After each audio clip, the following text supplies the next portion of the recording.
వేదవ్యాస భగవానుడు మనకు ప్రసాదించిన భక్తి శాస్త్రం, పరమహంస సుఖయోగీంద్రులు పరీక్షిణ్ మహారాజుకు ఉపదేశిస్తున్న మోక్షశాస్త్రం. నిన్న రోజున కృష్ణలీలలో ప్రధానంగా కృష్ణుడు వ్రజమునకు ఉద్ధవుని పంపించినటువంటి వైనాన్ని చెప్పుకున్నాం. ఆ పంపేటప్పుడు తల్లిదండ్రులను ఓదార్చమని చెప్పడం, విశేషంగా గోపకాంతల గురించే కృష్ణ పరమాత్మ చెప్పాడన్న విషయాన్ని మనం స్మరించుకున్నాం.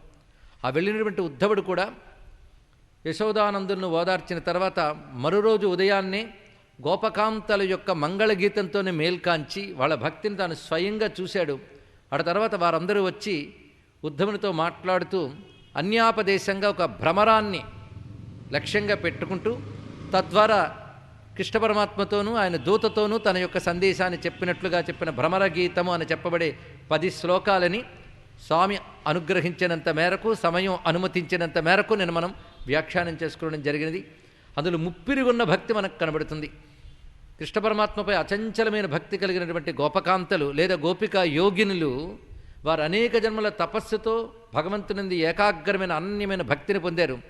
కృష్ణ వియోగం తట్టుకోలేని విరహాసక్తి అనబడే భక్తితో ఉన్నటువంటి వారు అనేక రకాలైనటువంటి భక్తి భావనల్ని వ్యక్తపరిచారు.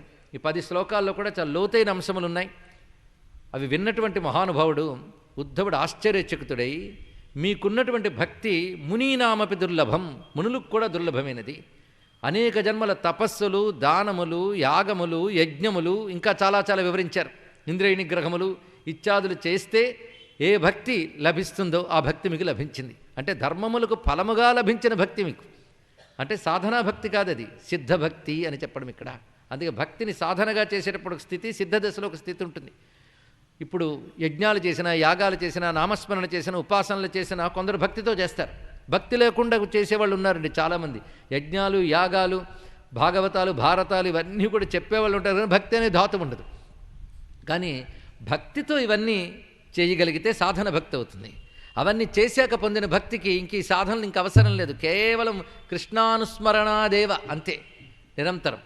అటువంటి స్థితి మీకు లభించింది అని వారిని చూసి ఆశ్చర్యచకితుడై, భగవానుడు మీతో చెప్పమన్న విషయములను చెప్తున్నాను అంటూ కృష్ణ పరమాత్మ యొక్క వాక్కుల్ని చెప్తున్నాడు గనక ఇక్కడ సుఖయోగీంద్రుడు శ్రీ భగవానువాచ అనే మాటని చెప్పారు. ఉద్ధవువాచ కాదు, భగవానువాచ అంటే కృష్ణ భగవాను యొక్క వచనములు. ఇవి మొత్తం 10 శ్లోకాలు.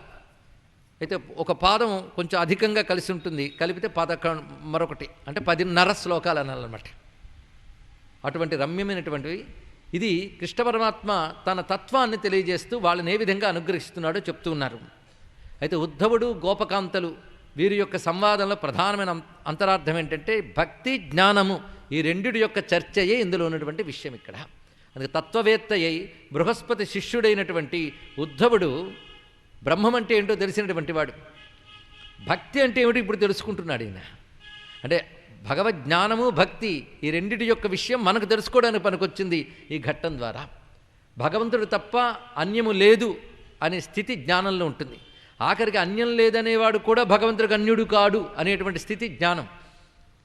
భగవంతుడు తప్ప అన్యము పట్టనటువంటి స్థితి భక్తి, అది ప్రేమరూపమైన భక్తి. ఈ రెండు మనం పరిశీలిస్తే ఇద్దరు ఒకే స్థితిలో ఉన్నారు.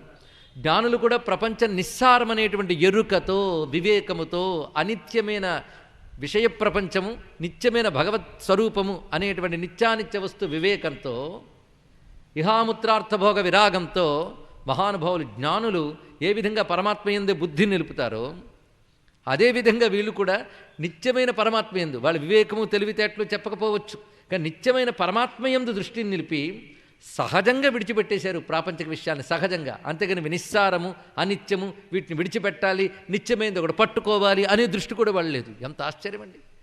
అనిత్యమైనది విడిచిపెట్టాలి, నిత్యమైనది పట్టుకోవాలి అంటే వాళ్ళకి ఏదో సుఖలాలస కనబడుతుంది, నిత్య సుఖం కావాలని. కానీ సహజంగా అనిత్యమైన విడిచిపెట్టి నిత్యమునందే రమించడం ఉన్నది ఎంత గొప్ప స్థితి, ఇది ఆలోచిస్తే అంది. అందుకే ఆ జ్ఞానము భక్తిలో మనం చూస్తే రెండు మార్గములు ఒక టేబుల్లా వేసుకుని వెళితే ఇద్దరి స్థితి ఒకేలా వెళుతూ ఉంటుంది ఇక్కడ. అందుకే మహానుభావుడు రామకృష్ణ పరమహంస చెప్తాడు, ప్రేమలో వైరాగ్యం సహజ వైరాగ్యం అన్నాడు. చాలా విశేషమైన అంశం. సహజ వైరాగ్యానికి ఉదాహరణ మనం ఎన్నో మార్లు చెప్పుకున్నాం, కానీ మరొక్కసారి గోపికా భక్తి దగ్గర స్మరించుకోవాలి. రాత్రిపూట మనం రకరకాల దీపాలు వెలిగించుకుంటాం. ఎంతవరకు? రాత్రి నుండి ఎంతవరకు? ఉదయం సూర్యభగవానుడు వస్తాడు, వచ్చిన తర్వాత ఈ దీపకాంతలు మనకు ఆనవు. అవి ఆర్పివేస్తామా లేదా పక్కన పెట్టండి, అవి ఉన్నా గుర్తించం. ఒక్కొక్కప్పుడు మనం వీధిలో రాత్రిపూట చిన్న దీపం వెలిగించుకుంటాం. సూర్యుడు వచ్చిన తర్వాత ఆ దీపం వెలుగుతోందని మర్చిపోతాం. అంటే అది ఆనదు. రాత్రంతా ఆనింది ఇది ఎందుకు ఆనలేదే అంటే అజ్ఞానాంధకారంలో విషయ సుఖాలు గొప్ప సుఖాలు నాకు కనబడితే భగవద్ అనుభవంతో అవి ఇంకా ఆనవు అని చెప్పాడు ఇక్కడ. అంతేగాని ఇవన్నీ అక్కరలేదు ఆకాంతే కావాలని వాళ్ళు అనుకోరు. అత్యంత సహజంగా సూర్యకాంతులు ఇవి ఎలాగైతే ఆనవో భగవద్ అనుభూతులు ఇవి ఆనవు అనేటువంటి అంశాన్ని చాలా చక్కగా భక్తిలో మనం గ్రహించవలసింది. ఆ పరాభక్తి స్వరూపం ఏమిటో ఉద్ధవుడికి ఎదురుగా కనబడింది. అందుకే వారి కృష్ణుడి సందేశం కంటే ముందు తన అనుభూతిని చెప్పాడు. అహో అని ప్రారంభించాడు. ఆశ్చర్యం అని. కానీ తన అనుభూతిని ముందు చెప్తూ నిజానికి భగవానుడు నాకు సందేశం నేర్చుకోవడానికి పంపాడు కానీ సందేశం పంపడానికి పంపలేదనే విషయానికి అర్థమైంది ఇక్కడ. ఎంత చక్కగా పాఠం నేర్పాడో చూడండి. అందుకు జ్ఞానమా భక్త అంటే రెండు ఒక దగ్గర పెట్టాడు కృష్ణ పరమాత్మ. అది దాని యొక్క విశేషం ఇక్కడ. సరిగ్గా తాను కపిలగీతలో చెప్పినటువంటి అంశము నిర్గుణ బ్రహ్మ జ్ఞానము సగుణ బ్రహ్మం పట్ల పరాభక్తి రెండు ఫలదశలో ఒక్కటేనాయనా అని చెప్పినటువంటి అంశానికి ఇక్కడ మనం సమన్వయం చేసుకోవాలి. అందుకే భాగవతం ప్రధానంగా చెప్తున్నదేంటో 35 రోజుల ప్రవచనంలో మొదటి కొద్ది రోజుల మాట గుర్తుపెట్టుకుంటే జ్ఞాన వైరాగ్యయుత భక్తిని చెప్తోంది ఇక్కడ. అదే కదా మనం ప్రథమ మాహాత్మ్యంలో కూడా చెప్పుకున్నది. నారదుల వారు భాగవతం ద్వారానే జ్ఞాన వైరాగ్యయుత భక్తిని ఆయన పుష్టి చేశాడు అని. అందుకు భగవత్ తత్వం తెలుసుకుని ప్రేమించడం మీద మొదలు పెట్టాలి. అనేక జన్మ సాధనల వల్ల గోపికలకు పుట్టింది సహజ భక్తి ప్రహ్లాదుని వలనే. అది సహజ భక్తి, స్వాభావికీ భక్తి. కానీ ఈ కథాదుల శ్రవణం చేత అది పొందడానికి మనం పాటించవలసిన పద్ధతిలో ఆ భగవంతుని యందు చిత్తాన్ని పెడుతూ భగవంతుడంటే ఏమిటో అవగాహన చేసుకుంటూ వెళ్ళాలి. కనుక జ్ఞానభక్తి సమన్వయం మనం ఇక్కడ తెలుసుకోవడం జరుగుతుంది. ఇక్కడ కృష్ణుడు చెప్పినటువంటి సందేశం భవతీనాం వియోగే మే నహి సర్వాత్మన క్వచిత్ యథా భూతాని భూతేషు ఖం వాయువగ్నిర్జలం మహి తథాహంచ మనఃప్రాణ భూతేంద్రియ గుణాశ్రయ. ఒక విధంగా గమనిస్తే ప్రపంచంలో మన శరీరంలో ఇంకోరి శరీరంలో భేద వస్తువేం లేదు. ఇక్కడ పంచభూతాలే అక్కడ పంచభూతాలే. ఇలా సర్వజీవుల యందు పంచభూతములు వ్యాపించే ఉన్నాయి కదా.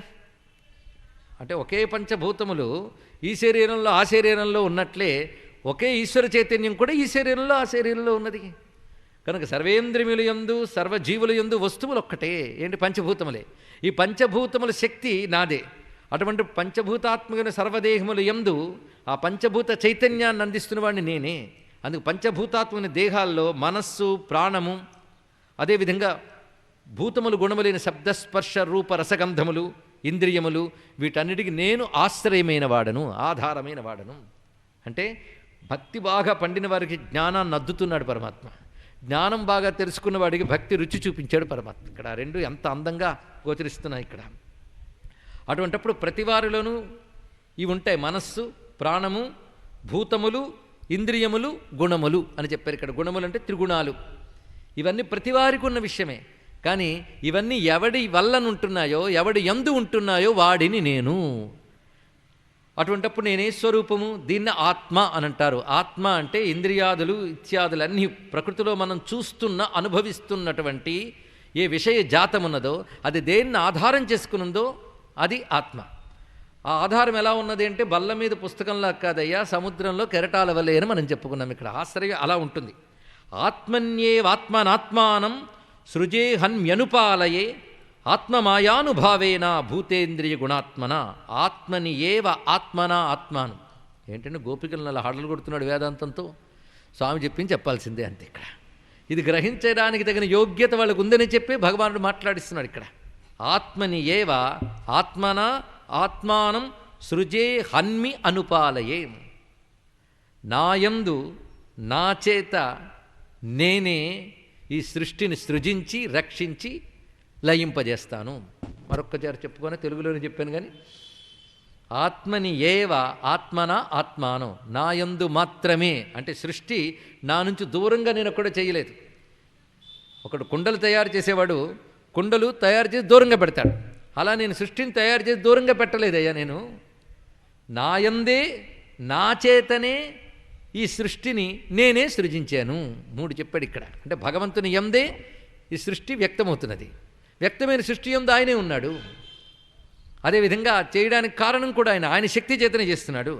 ఆ శక్తి అనిర్వచనీయం గనక దానిని ఆత్మమాయానుభావేన, నా మాయా ప్రభావం చేత నేను ఈ జగత్తుని సృజే హన్మి అనుపాలయే, సరిగ్గా ఎవ్వని చేజనించు జగం ఎవ్వని లోపల ఉండి లీనమై. అందుకే 9 స్కంధాల సంస్కారమే కొనసాగుతూ ఉండాలండి. ఇక్కడ 35 రోజుల క్రితం అండి అంటే అప్పుడు ఎన్నో చెప్పుకున్నాం మనం. అంశములన్నీ ఇక్కడ వెంటనే అందుతాయి. ఆత్మ జ్ఞానమయశుద్ధో వ్యతిరిక్తో గుణాన్వయ సుషుప్తి స్వప్న జాగ్రద్భి మాయావృత్తిభిరీయతే. మొత్తం కపిలగీత మొదలైన వాటన్నిటి సారం ఈ 10 శ్లోకాల్లో మనకు కనబడుతున్నది. ఆత్మ ఎలా ఉంటుంది ఇప్పుడు వరకు మనం చర్చ చేసుకుంటున్నాం. ఈయన చెప్పినటువంటి ప్రాణ, బుద్ధి, అదేవిధంగా ఇంద్రియ, భూత, గుణములు ఇవందరికీ తెలుస్తున్నవేగా. ఇవి తెలియంది ఎవరికి? ఆశ్రయం తెలియట్లేదు, వచ్చింది బాధ. ఇవన్నీ ఎవడి యందు ఎవడి వల్ల నిర్వహింపబడుతున్నాయో చూపిస్తున్నారు. ఆ ఆశ్రయం ఎలా ఉన్నది అంటే సృష్టికి భిన్నముగా ఉందా? సృష్టి వేరుగాను ఆశ్రయమైన వాడు వేరుగాను ఉన్నారా అంటే కాదు నాయన. నా యందు నా చేత నేనే నాదైనటువంటి మాయా ప్రభావం చేత ఈ జగత్తుని సృజించి పాలించి లయింపజేస్తున్నాను నేను అని చెప్పాడు ఇక్కడ. అంటే ఆశ్రయం ఎలా ఉన్నది ఇప్పుడు? వాటికి కేవలం ఒక ఆధారంగా నిలబడ్డమే కాకుండా వాటి యందు వ్యాపించిపోతూ వాటిని తానే నిర్వహిస్తున్నది ఇక్కడ. ఎందుకంటే ఇక్కడ బల్ల మీద మనం పుస్తకం పెట్టి పుస్తకానికి బల్ల ఆశ్రయము అని ఒక మాట అన్నాం. అలా ఆశ్రయమే ఆయన భగవానుడు. అంతేగాని పుస్తకం తేవడానికి బల్ల ఏమీ కారణం కాదు. తెచ్చి పెడుతూ కూర్చుంది, తీసి పెడుతూ ఊరుకుంది, అంతే. ఇక్కడ భగవానుడు అలాంటి ఆశ్రయం అండి. అలాంటి ఆశ్రయం అయితే జడమవుతుంది. అనేటువంటి జడమైన ఆశ్రయం కాడు. అని ఎలాంటి ఆశ్రయం అంటే వీటి ఉనికికే తాను కారణమై ఉనికి అయిన వాటి యందు మనికిగా కూడా వ్యాపించిపోయినటువంటి వాడు. అందుకే తాను ప్రపంచంగా ఎలాంటి ఆధారం ఉన్నాడంటే తన మాయాప్రభావంతో సృజించి అందు వ్యాపించి లయింపజేస్తూ ఉన్నటువంటి వాడు తాను. ఇప్పుడు మన దృష్టిని దేని మీద పెట్టాలి? ఆయన యందు సృజింపబడి రక్షింపబడి లయింపబడి సృష్టి యందు కాకుండా సృష్టి స్థితి లయలు ఎవరి యందు జరుగుతున్నాయో, ఎవరి వల్ల జరుగుతున్నాయో, ఎవరి చేత జరుగుతున్నాయో వాడి యందు దృష్టి పెట్టాలి ఇక్కడ. కనుక దృష్టి ఆత్మవస్తువుపై తీసుకువెళ్ళాలి. ఇది ఆలోచించినట్లయితే ఆలోచించే ప్రతివాడికి ఈయన చెప్పినవన్నీ ఉన్నాయి. ఏమిటి? భూత, ఇంద్రియ, ప్రాణ, బుద్ధులు ఇవన్నీ ఉన్నాయి. ఇప్పుడు ఆలోచించవలసింది ఇవన్నీ ఉన్నాయంటే ఎవరి వల్ల ఉన్నాయి? ఎవరి వల్ల ఉన్నాయో వాడు ఆత్మ. అసలు వాడి వల్ల వాడి యందు వాడి చేతే ఇవన్నీ నడుపబడుతున్నాయి అని తెలిసాక వాడి యందు దృష్టి పెట్టి అహంకారం ఏమవుతుందండి? అహంకారం అనే భావం కూడా వాడి వల్ల వస్తున్నప్పుడు అహం ఎవరిది? వాడిది అని తెలియాలి. కనుక నేను అనబడే ఒకానొక భావం ఇందాక చెప్పినటువంటి శరీరముతో, బుద్ధితో, ప్రాణంతో అన్నిటితో కలుపుకుని తిరుగుతోంది. కానీ వీటికి ఆధారమైన వాడిని వదిలేసి వీటన్నిటికి పట్టుకుని తిరుగుతోంది ఇక్కడ. కనుక ఆధారమైన వాడితో ఈ నేను కలుసుకోవాలి. కనుక నేనుకి ఎవడాధారం, ఎవడు మూలమో వాడిని నేనే. అదే ఆత్మస్వరూపము, బ్రహ్మస్వరూపము. ఆయన స్వరూపం ఎలా ఉంటుంది? వీటన్నిటికీ ఆధారమైన వాడిని మాత్రమే తెలుసుకున్నాం, కానీ ఆయన లక్షణం ఎలా ఉంటుంది ఇది తెలుసుకోవాలి కదా. ఇంతవరకు చెప్పిన జగల్ లక్షణం, జగత్తుకి ఆయనే ఆధారము, తదంతర్యామి అని చెప్పుకున్నాం. ఇప్పుడు జగత్తుని నడుపుతున్నాడు అన్నప్పుడు తటస్థ లక్షణం. మరి ఆయన యొక్క అసలు స్వరూపం తెలుసుకోవాలంటే స్వరూప లక్షణం. గుర్తుందా? మొదటి 2-3 రోజులు చర్చ.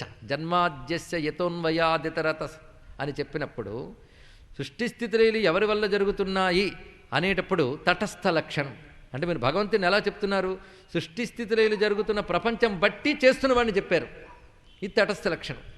జగత్తుని విడిచిపెట్టి ఆయన అసలు స్వరూపం చెప్పండి. సత్యం పరం ధీమహి. అసలు స్వరూపం సత్యం పరం, ఆయన అసలు స్వరూపం అది. ఇప్పుడు అసలు స్వరూపం చెప్తున్నాడు స్వామి.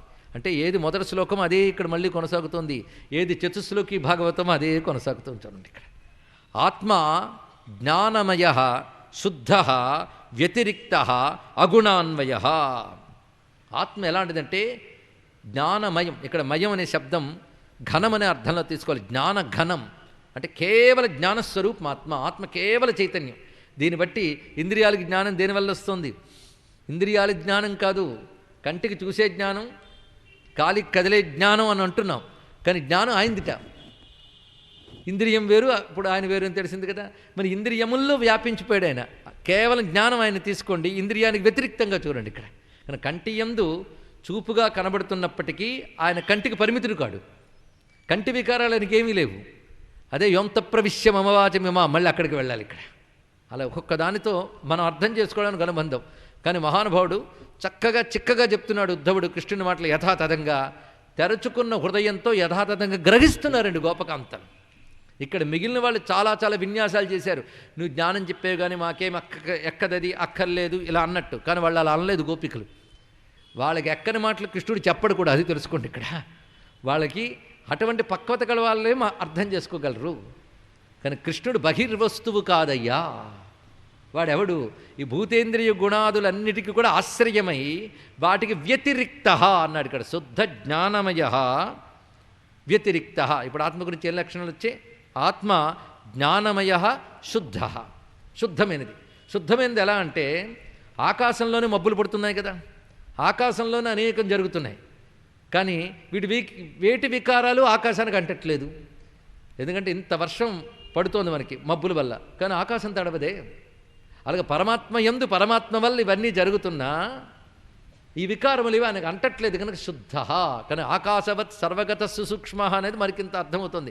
వ్యాపకత్వం ఉన్నది, శుద్ధత్వం ఉన్నది. అయితే ఆకాశం భగవంతుని అనకూడదుట. ఆకాశానికి బుద్ధత్వం లేదు, అది తెలుసుకోండి ఇక్కడ. ఇది రహస్యం. ఆకాశం వరకు వెళితే పరమాత్మను అర్థం చేసుకోవడం కొంతవరకు మనకు కొంతవరకు. కానీ ఆకాశమే పరమాత్మ అంటే ఆకాశవత్ ఎందుకు వస్తుంది? ఆకాశమే పరమాత్మ కాడు, ఆకాశము వంటి వాడన్నాడు. అంటే నీ బుద్ధి ఆకాశం దాకా వెళ్ళగలదు కనుక దానితో పోల్చి చెప్పారు. నువ్వు ఎలాగో నయాగర జలపాతం చూడకపోతే నువ్వు చూసే జలపాతాల్లో ఏది పెద్దదో అది చెప్పి దానికంటే అని తర్వాత చెప్పడానికి అవకాశం ఉంటుంది.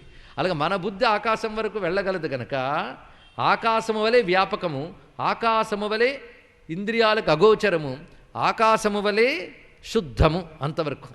కానీ ఆకాశానికి శుద్ధ లక్షణం ఉంది, కానీ దాని పైన వాడు కదా పరమాత్మ. ఆ పైన గుణం ఉంది బుద్ధ. బుద్ధ అంటే జ్ఞానం, చైతన్యం, కేవల చిద్రూపం. అందుకే ఆత్మ జ్ఞానమయ శుద్ధ అని చెప్పాడు ఇక్కడ చూడండి. శుద్ధ అంటే ఆకాశంలా అనమాట అంట. లా అంటే పర్వాలేదు, ఆకాశమే అనమాట అనకూడదు. అందుకే జ్ఞానమయ అని పక్కన పెట్టాడు.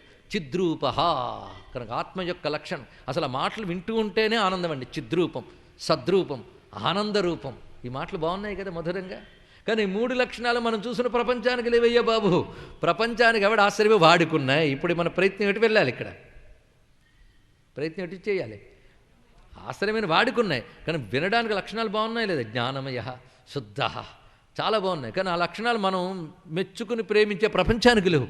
అవి వాడుకున్నాయి. నీకు శబ్దాలు బాగుంటే అది ఎవడివో వాడిని పట్టుకో, వాడి స్వరూపం. కానీ ఆత్మ జ్ఞానమయ శుద్ధ వ్యతిరిక్త. వ్యతిరిక్త అంటే వీటిలో ఉంటూనే వీటికి అంటకుండా వీటికి భిన్నముగా ఉన్నది.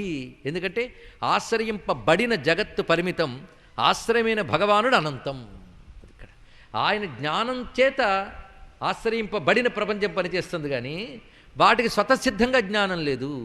కనుక మనకి ఇంద్రియాదులన్నింటికి జ్ఞానాన్ని ఇచ్చేది స్వతసిద్ధంగా ఇంద్రియాలది కాదు, బుద్ధిది కాదు, ప్రాణానిది కాదు, మరెవరిది? ఆయనది. అది ప్రసరిస్తే ఇవన్నీ పనిచేస్తున్నాయి. కానీ ఆత్మ వ్యతిరిక్తం, అది కూడా తెలుసుకోవాలి. అదేవిధంగా అగుణాన్వయాన్, అది త్రిగుణాల్లో వ్యాపించినప్పటికీ కూడా వాటి గుణములు లేవు. ఈ త్రిగుణ వికారములే మనస్సు, ప్రపంచమంతా కూడా. కానీ త్రిగుణ వికారములు దానికి లేవు. అటువంటిది ఎక్కడుంటుంది? నువ్వు అనుభవిస్తున్న జాగ్రత్త, సుషుప్తి, స్వప్నం అనే 3 అవస్థల్లోని అది అనుస్యూతమవుతూ ఉంటుంది. అన్వయం, అనుస్యూతం అన్నారు ఇక్కడ. 3 పూసల మధ్య దారం ఒకటే ఉన్నట్లుగా జాగ్రత్త అవస్థలోను, స్వప్నావస్థలోను, సుషుప్తి అవస్థలోను కేవల చైతన్యముగా ఒకటి ఉన్నది. అది జాగ్రత్త కంటే, స్వప్నము కంటే, సుషుప్తి కంటే అతీతముగా ఉన్నది. అది నా యొక్క అసలు స్వరూపము అని చెప్తున్నాడు. ఇదంతా ఇదేనికంటే జ్ఞానాదేవహి కైవల్యం. ఎక్కడికైనా జ్ఞానము లభిస్తే కానీ మోక్షము లేదు. అందుకే వాళ్ళ భక్తి పండిపోయి అది భగవజ్ఞానముగా అనుభవానికి తేవడం ఇక్కడ జరుగుతుంది. ఇక్కడ అది విశేషమైనటువంటి అంశం. పైగా అటువంటి పరాభక్తి వస్తే అది భగవజ్ఞానముగా పండిస్తాడు భగవంతుడు అనేటువంటి మాట ఇక్కడ మనకు అవుతున్నది.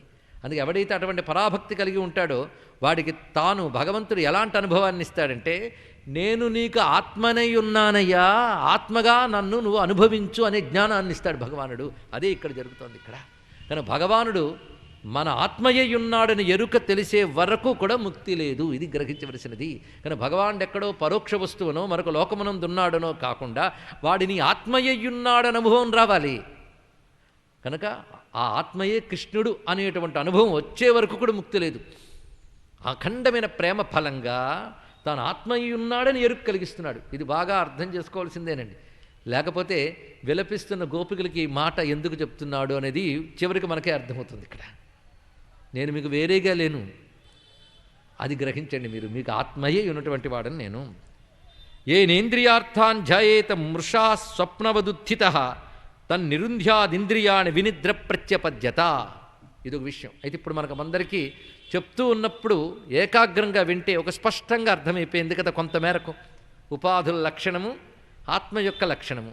ఆత్మ యొక్క లక్షణము జ్ఞానమయ, శుద్ధ, వ్యతిరిక్తయ, అగుణాన్వయ, సుషుప్తి స్వప్న జాగ్రద్భిర్మాయావృత్తిభిరీయతే అన్నాడు ఇక్కడ. మాయావృత్తులు, మాయ అంటే త్రిగుణాలు, సత్వరజస్తమో గుణములు, వాటి వల్ల ఏర్పడే సుషుప్తి, జాగ్రత్త, స్వప్నము, వీటి యందు ఈ ఆత్మ అనుస్యూతముగా ఉంటుందయ్యా. ఇప్పుడు ఏం చేయాలి? ఉపాధి ధర్మములైనటువంటి జాగ్రత్త, స్వప్న, సుషుప్తుల్ని పక్కకి పెట్టి వాటిలో అంతర్లీనమై వాటికి అంటకుండా ఉన్నదేదో అది పట్టుకోగలగాలి. అది ఎలా పట్టుకోగలం? చెప్పినంత తేలిక, వింటే అర్థమవుతుంది సరే, కానీ ఆత్మస్వరూపాన్ని ఎలా తెలుసుకోగలం అంటే ఏన ఇంద్రియార్థాన్ ధ్యాయేత మృషా స్వప్నవదుత్థిత. అయితే ఇక్కడ మనం ఇవి పట్టుకున్నంతసేపు ఈ ప్రపంచం సత్యంగా కనబడుతుంది, అవునా లేదా? ఈ ఉపాధులే సత్యములు అనుకుంటున్నంత కాలం ప్రపంచం కూడా సత్యంగా అనిపిస్తుంది. కానీ ఇవి సత్యములు కావు. అవి సత్యం అనిపించడానికి కారణం ఏంటంటే సద్రూపుడైన పరమాత్మ ఉండడం వల్ల ఇవి సత్యం అనిపిస్తున్నాయి. అక్షర సత్తు అది. ఆ సత్తు ఉనికి చేత ఇవి సత్తు అనుకుంటాను నువ్వు గన. అక్కడ సంలక్షణం దీనిదిగా దాంది. అది మనం అనేక ఉదాహరణలో చెప్పుకున్నాం కనుక ఇప్పుడు మన ఉదాహరణ వెనక్కి తీసుకురా అక్కర్లేదు. ఇప్పుడు మనం ఆ కేవల సద్రూపాన్ని పట్టుకోవాలి అంటే, అయ్యా మిథ్యాత్మకమైన జగత్తును ఆత్మగా అనుకుంటున్నావు కదా, దాని నుంచి బయటపడాలి. అది ఎలా బయటపడతావు అంటే, ఇప్పుడు ఎంత చెప్పినా కూడా ఇవి నేను అనే భావం వదలదు. ఎలాగంటే స్వప్నం వస్తున్నంతసేపు స్వప్నం సత్యం అనే భ్రాంతి వదలదు. జాగ్రత్త అవస్థ వచ్చిన తర్వాత స్వప్నాన్ని తలంచుకుని ఆ కలంతా కల్ల అంటాడు. ఎప్పుడు? అప్పుడు. కానీ కంటున్నంతసేపు అనిపించింది, సత్యం అనిపించింది కదా. ఎలాగైతే స్వప్నంలో ఉన్నంతకాలం సత్యమే, జాగ్రత్త అవస్థలోకి వచ్చాక అది అసత్యమని తెలుసుకుంటున్నాడో, కనబడే ప్రపంచమే సత్యం అనుకుంటూ దీనికి ఆధారమైన పరమాత్మను తెలియకుండా ఉండడం అనేటువంటిది అజ్ఞానం ఉన్నంతకాలం ఉంటుంది. మెలకు వచ్చినవాడు స్వప్నాన్ని అబద్ధమని తెలుసుకున్నట్లుగా జ్ఞానం వచ్చినవాడు ఈ మిథ్యా జగత్తంతా లేనిదే ఉన్నది పరమాత్మను తెలుసుకుంటాడు. ఈ మాటనే విశ్వందర్పణ దృశ్యమా నగరీతుల్యం నిజాంతర్గతం పశ్యన్నాత్మని మాయయా బహిర్వోద్భూతం యథా నిద్రయా యస్ సాక్షాత్కురుతే ప్రబోధ సమయే స్వాత్మానమేవాద్వయం. ఇప్పుడు చెప్పండి, ఏం చెప్తోంది భాగవతం? ఇలాంటి ఘట్టాలు పక్కకు తోసేసి కేవలం భక్తినే చెప్తుంది అనుకుంటే అజ్ఞానం. జ్ఞానం భక్తిని రెండింటిని ఎంత గట్టిగా కలుపుతోందో చూడండి ఇక్కడ. అది రమ్యమైనటువంటి అనుభూతి. కనుక భగవద్ అనుభూతి ఆత్మస్వరూపముగా తెలియబడినప్పుడు అది సంపూర్ణ మోక్షస్వరూపం అవుతున్నది ఇక్కడ. దాన్ని ఇక్కడ వ్యక్తపరుస్తున్నాడు. కనుక హిందూ ధర్మంలో భగవంతుడు అంటే ఎక్కడో పైలోకాల నుంచి ఈ లోకాలను నాడించేవాడు కాదు. ఈ లోకాల్లోనూ ఉంటూ ఈ లోకాలను నాడిస్తూ ఉన్నటువంటి వాడినే లోకాలకు వ్యతిరిక్తుడిగా ఎలా చూడాలో చూపిస్తున్నాడు ఇక్కడ. అయితే అది తెలియడం కోసం ఏం చేయాలంటే తన్నిరుంధ్యాత్ ఇంద్రియాణి వినిద్ర ప్రత్యపద్యత. చాలా గొప్ప విషయాన్ని చెప్పాడు. ఇంద్రియాల్ని నిరోధించి క్రమంగా, ఎందుకంటే సత్యమైన ఈశ్వరుని తెలియనివ్వకుండా అసత్యమైన జగత్తు సత్యంగా అనుకుంటున్నదేది? అంతఃకరణం, మనస్సు. ఆ మనస్సే భ్రాంతి చెందుతుంది. అప్పుడు భ్రాంతి చెందే మనస్సు సత్యాన్ని తెలుసుకున్నట్టు చేయడం ఎలాగా అంటే నిగ్రహము ద్వారా అన్నారు ఇక్కడ. ముందు నిగ్రహము ద్వారా జరుగుతుంది. తన్నిరుంధ్యాత్ ఇంద్రియాణి వినిద్రహ ప్రత్యపద్యత ఏతదంతఃసమామ్నాయో యోగ సాంఖ్యం మనీషిణాం త్యాగస్తపో దమస్సత్యం సముద్రాంతా ఇవాపగాహ. అన్ని సాధనలు దేనికో తెలుసా? మనస్సును ఏకాగ్రపరచి ఈ లౌకిక విషయాల నుంచి తీసి పరమాత్మ ఎందు పెట్టడానికి. అంతే ఇక్కడ అన్ని సాధనలకు అదే లక్ష్యం. ఎందుకంటే ప్రవహించే నదులన్నిటికీ సముద్రం ఏ విధంగా లక్ష్యము, శాస్త్రము చెప్పిన సర్వసాధనలకి పర్యవసానం అదే పర్యవసానం. అందుకే ఏతదంతఃసమామ్నాయో యోగ సాంఖ్యం మనీషిణాం త్యాగ తపో దమ సత్యం సముద్రాంతా ఇవాపగాహ. దీన్ని బట్టి మనస్సును నిగ్రహించి ప్రాపంచిక విషయముల అసత్యములను తెలుసుకుంటూ సత్యమైన పరమాత్మ యందు నిలబెట్టాలి. అందుకే సర్వశాస్త్రములు కూడా. కానీ యోగం దేనికయ్యా అంటే యోగ చిత్తవృత్తి నిరోధ అన్నాడు పతంజలి. కానీ ప్రతి సాధనకు అది లక్ష్యం కావాలి. ఇప్పుడు తెలుస్తున్నది కదా యోగ సాధన లక్ష్యం ఏమిటి అంటే ఉన్న డబ్బు కంటే మరికొంచెం పెరుగుట, ఉన్న జబ్బులు పోవుట, అది కాదని తెలిసింది కదా. భగవంతుడు కావాలనుకుంటే మాత్రము మనోనిగ్రహం కోసమే సాధన.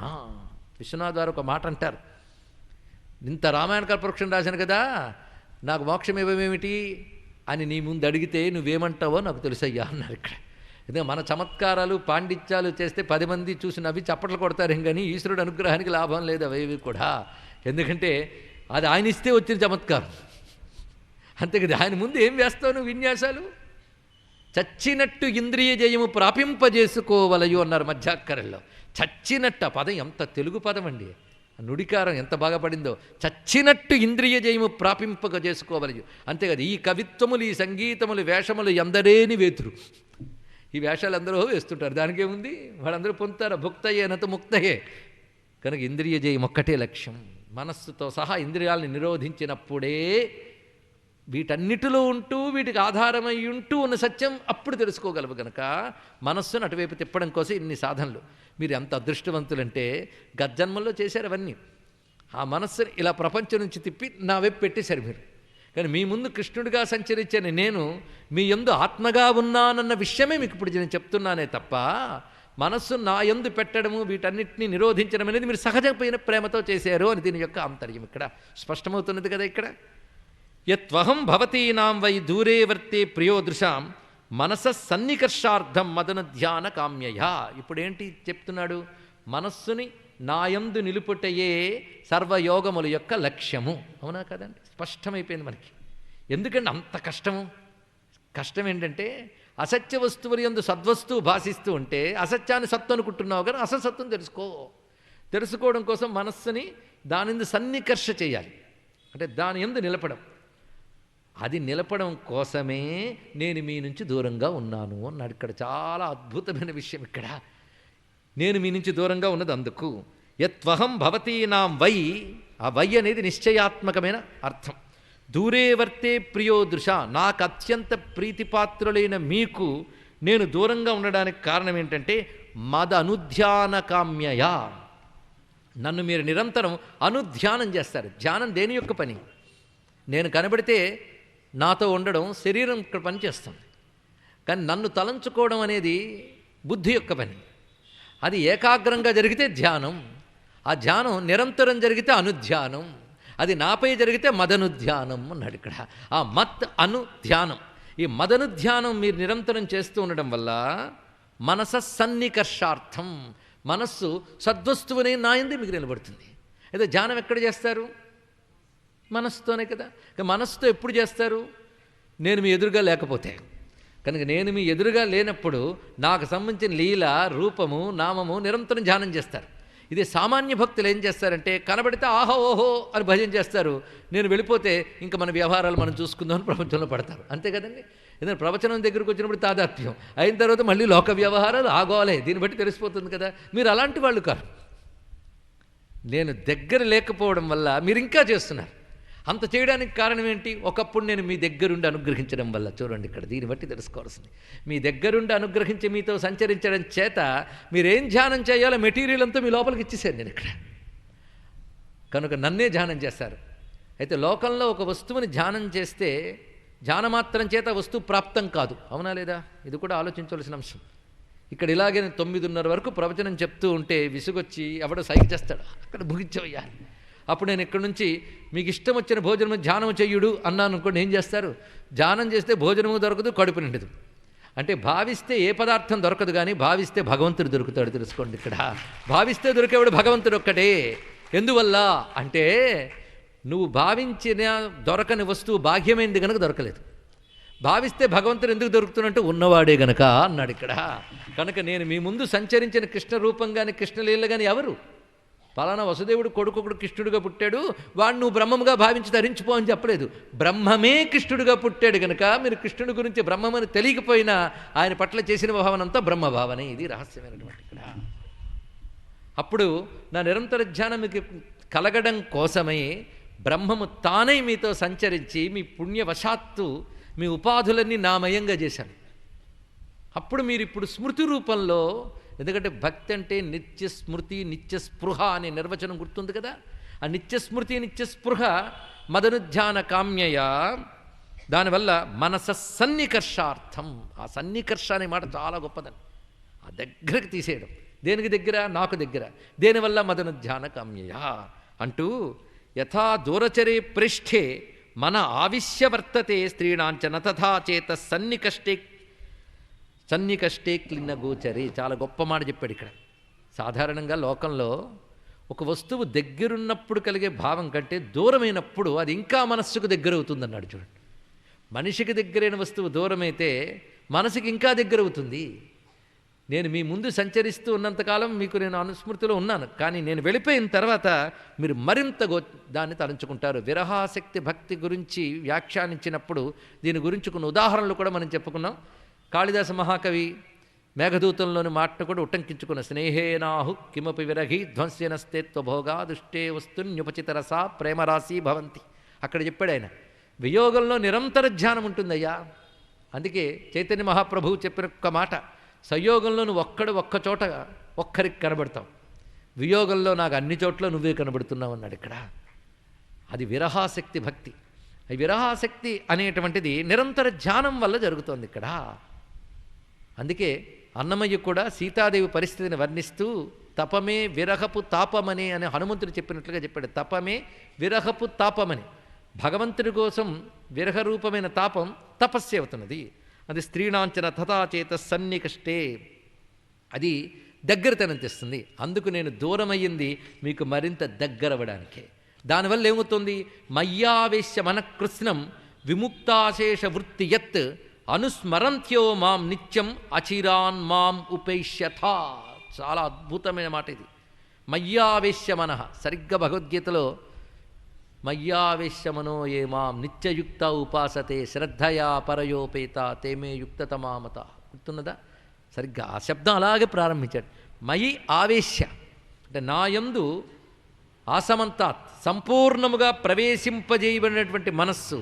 ఎటువంటి మనస్సు? విముక్త అశేష వృత్తి అన్నాడు ఇక్కడ. విముక్త అశేష వృత్తి అంటే లోక వ్యవహారముల నుంచి సంపూర్ణముగా మరలిన, అంటే లోక వ్యవహారాల్ని విడిచిపెట్టినటువంటి మనస్సు నాయందు ప్రవేశించితే ఎలా ప్రవేశిస్తుంది?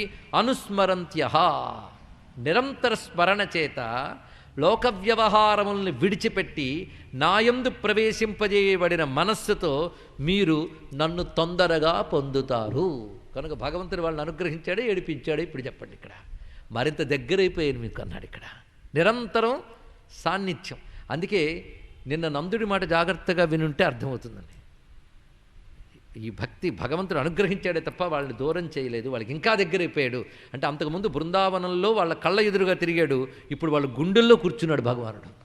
అది ఇక్కడ చూపిస్తున్నాడు. నందుడు ఏమన్నాడు నిన్న? ఆయన దూరం అయ్యాక మా పనులు చేసుకోలేకపోతున్నామయ్యా అన్నాడు. విన్నారా? ఆయన దగ్గర ఉన్నప్పుడు పనులు చేసుకున్నారు, పనులు చేసుకుంటూ ఆనందంగా ఉత్సాహంగా ఏ పని ఆపలేదు. ఇప్పుడు ఏం చేస్తున్నారు? పనులు శిథిలైపోయాయి. అంటే భగవంతుడు ఉన్నప్పుడు పనులు చేయడం అలాంటిదంటే భగవంతుడిని తలంచుకుంటూ కర్మ మార్గంలో ఉండడం. భగవంతుడు దూరమైనప్పుడు ఆయన స్మరణ వల్ల మా పనులు శిథిలమైపోయాయి అంటే భగవంతుడు హృదయానికి దగ్గరవ్వడంతో కర్మ మార్గములు తెగిపోయాయి, కర్మబంధములు తెగిపోయాయి. అది అర్థం అండి ఇక్కడ విశేషంగా. వాళ్ళకి పనులే పట్టట్లేదు. ఇది ఎంత గొప్ప విషయం. ఇక్కడ పనులే జరిపోయాయి, పనుల మీద దృష్టి వెళ్ళట్లేదు. ఇదివరకు ఆయన తిరుగుతున్నప్పుడు పనుల మీద దృష్టి ఉండేదిట. ఇప్పుడు ఎందుకు అలా అయిందంటే అప్పుడు కళ్ళ ముందు ఉన్నప్పుడు హృదయంలో ఉన్నాడు కనుక పనులే చేయనివ్వట్లేదు. ఇప్పుడు చెప్పండి, అప్పుడు కంటే ఇప్పుడు ఇంకా దగ్గరున్నాడే లేదా? కానీ భగవంతుడు ఏ ఒక్కరిని ఏడిపించడు, ఆయన స్వరూపమే ఆనందము. కానీ గోపకాంతలకి ఆయన ఇచ్చిన అనుగ్రహం ఈ శ్లోకంలో మనకి ఇంకా స్పష్టంగా తెలుస్తుంది. మయ్యావేశ్య మనఃకృష్ణం విముక్త అశేష వృత్తి యత్ అనుస్మరంత్యో మాం నిత్యం అచిరాన్ మాం ఉపేష్యథ. ఇది ఒక విధంగా గోపికలు చెప్తున్నటువంటి ఉపదేశంగానే కాకుండా కృష్ణతత్వం అంటే ఏమిటో మనలో చెప్తున్నది. కానీ కృష్ణుడు ఎప్పుడు ఆత్మస్వరూపుడే. ఎందుకంటే సన్నికర్ష అని శబ్దములు వచ్చాయి చూసారా? నికర్ష, కర్ష, నితరాం కర్షతి. ఇది నితరాం అంటే సంపూర్ణముగా, కర్షణ అదిగా కృష్ణుడు అంటే. ఆ మనస్సు లోపలికి మనస్సు ఆయన ముందు నువ్వు పెట్టితే లాగేసుకుంటాడు ఆయన. ఇది ఎలాంటిదంటే ఇనప ముక్కను సూదుంట్రాయి దగ్గరికి అలా తెస్తే సూదుంట్రాయి లాగేసుకున్నట్టు నీ బుద్ధుడు తిప్పడమే, అంతే. తిప్పడం ఆలస్యం లాగేస్తాడు. సన్నికర్ష అది శబ్దం ఇక్కడ. అంతేకాదు, ఇంత నీ శరీరంలో ఒక్కసారి ఆలోచించు, ఆ ఎముకలు ఇంద్రియాలు దేనికవి విడివిడిగా పడిపోకుండా ఒక దగ్గర నిలిచి ఉన్నాయి. దేనివల్ల? విడివిడిగా ఉన్న అణువులన్నీ ఒక దేహమునందు నేను అనే భావంతో చుట్టబడి తిరుగుతున్నామనా లేదా? నేను అనే భావంతోనే చుట్టబడతాను. నేను నడిచా, నేను చూసా, నేను తిన్నా. ఒక్కొక్క ఇంద్రియానికి అంత దూరం ఉందండి. చూసిన ఇంద్రియానికి నడిచిన ఇంద్రియానికి బోల్డ్ అంత దూరం. కానీ నువ్వు కలిపేసి అన్నీ నేనంటున్నావే అంటే భిన్న భిన్నముగా భిన్న కృత్యాలు చేస్తున్న దీన్నంతని పట్టి ఉన్నదేదో ఉంది కదా, దాని ఆకర్షణలోనే ఈ శరీర అణువులన్నీ తిరుగుతున్నాయి కదా. చెప్పండి. కనుక ఆత్మరూపుడై ఇంద్రియములను, అణువులను, భూతములను, అదేవిధంగా ప్రాణములను, బుద్ధులను, ఆలోచనలన్నింటినీ కర్షణం చేసి నేననే సూత్రంతో నడుపుతున్న వాడి కృష్ణుడు. వాడే ఉన్నాడు ఇప్పుడు చూడండి ఇక్కడ. అలాంటి కృష్ణుడిని విడిచిపెట్టగలమా అండి? ఇక్కడ ఆ నడుపుతున్న వాడిని పట్టుకోవాలి ఇక్కడ. అది సన్నికర్ష అనే శబ్దంలో కూడా కృష్ణతత్వాన్ని మనం పట్టుకోగలిగిన అంశం. అంతేకాదు, ఇలా చేస్తే తరిస్తారా? నువ్వు దగ్గరుంటేనే కదా తరిస్తాం. నువ్వు దూరంగా ఉంటే ఇలా ఆలోచిస్తే వెళతారా అంటే మీకు తెలీదు. మీరు రాసక్రీడల్లోకి వచ్చినప్పుడు మీరు పొందిన ఆనందం భగవద్ అనుభవమే. కానీ అది ఒక సవికల్ప సమాధిలా నేను మీకు కొంతకాలం ఇచ్చాను. ఎందువల్ల? అవి నిరంతర అనుస్మృతిలో మీరు ఉండిపోవడానికి ఇచ్చాను అక్కడ. అయితే నా దగ్గరకు వచ్చిన వాళ్ళు రాసలీల అనుభవం పొందారు. కానీ అదే సమయంలో నా దాకా రాలేక అక్కడే ఉండిపోయినటువంటి వాళ్ళు ఏం చేశారో మీకు తెలుసా? యా మయా క్రీడత రాత్ర్యాం వనేస్మిన్ వ్రజ ఆస్థితా అలబ్ధరాసా కళ్యాణ్యో మాపుర్మద్వీర్య చింతయా. చాలా విశేషమైన మాట చెప్పారు ఇక్కడ. అక్కడికి రాలేని వాళ్ళు, మీరైతే వచ్చారు, రాలేని వాళ్ళు ఏం చేశారు గుర్తుందా? రాసపంచాధ్యాయం ఆ మైమరపులో మర్చిపోయమండి అంటారా? ఒక మాట అన్నారు. వెళ్ళగలిగిన వాళ్ళు వెళ్ళారు. కృష్ణ పరమాత్మ వేణుగానం విని వెళ్ళబోతూ కూడా నిరోధింపబడి ఆగిపోయినటువంటి కొంతమంది అయితే అక్కడికక్కడే కూర్చొని పరమాత్మ విరహం తట్టుకోలేక ధ్యానంలో ఆయన గాఢాలింగనం చేసిన భావంలోకి వెళ్ళి అక్కడికక్కడే దేహబంధనములు విడిచిపెట్టారు అన్న సుఖయోగిందుడి మాట తెలుసుకోగలిగితే, ఇక్కడికి వీళ్ళొచ్చి కృష్ణుడితో విహరించి కృష్ణుడు అంతర్ధానమైపోయిన తర్వాత ఏడ్చాక పరమాత్మ ప్రసమాయ ప్రసాదాయ అప్పుడు ఒక మాట అంటాడు, ఉభయకర్మలు పోతే కానీ నేను మోక్షం ఇవ్వను అంటే పాపము పుణ్యము. పాపం ఏడిస్తే పోతుంది, పుణ్యం నవ్వితే పోతుంది. ఆ రెండూ మీ చేయించాలంటే మిమ్మల్ని నవ్వించి ఏడిపించే శక్తి బాహ్య ప్రపంచానికి లేదు. ఇది రహస్యం. మిమ్మల్ని నవ్వించి ఏడిపించే శక్తి బాహ్య ప్రపంచానికి లేదు. ఎందుకంటే బయట ప్రపంచంలో సుఖానికి, బయట ప్రపంచానికి దుఃఖానికి మీరు లొంగరు. కనుక మిమ్మల్ని ఏడిపించే శక్తి బాహ్య ప్రపంచానికి లేదు కనుక ఆ రెండు పోతే కానీ నేను మోక్షం ఇవ్వలేను కనుక నేనే మీకు బాహ్య ప్రపంచంలో కనబడి నేను కనబడక మీరు ఏడ్చేటట్టు చేసి మీ యొక్క పాపములు క్షయం చేశాను. నేను కనబడి నా శరీరంతో మీరు విహరించడం వల్ల ఎవరికీ దొరకని భోగం మీకు లభించింది కనుక పుణ్యక్షయం చేశాను. ఉభయక్షయం అయ్యాకే రాసానుభవం మీకు అందించాను. ఇక్కడికి వచ్చిన మీకు అలా చేశాను. ఇక్కడ దగ్గర రాలేని వాళ్ళకి ఏం చేశాను? వాళ్ళు నా అయ్యో మేము వెళ్ళలేకపోయామని ఎక్కువ ఏడిచారండి. వాళ్ళు వెళ్ళిన వాళ్ళకంటే ఎక్కువ ఏడుపు వల్ల వాళ్ళ పాపం దగ్ధమైపోయింది. ఆ పరమాత్మని మనస్సులో ఆయన పాదములు పట్టుకున్నట్లు, ఆయన సన్నిధిలో ఉన్నట్లు ఆశ్లేష భాగ్యాన్ని వాళ్ళు భావన చేశారు ధ్యానంతో. దాంతో ఒక ఆనందాన్ని అనుభవించారు. దాంతో పుణ్యక్షయం అయిపోయింది. రెండూ జరిగే ఎప్పుడో ఆ జీవులను తనలో కలిపేసుకున్నాడు పరమాత్మ ఇక్కడ.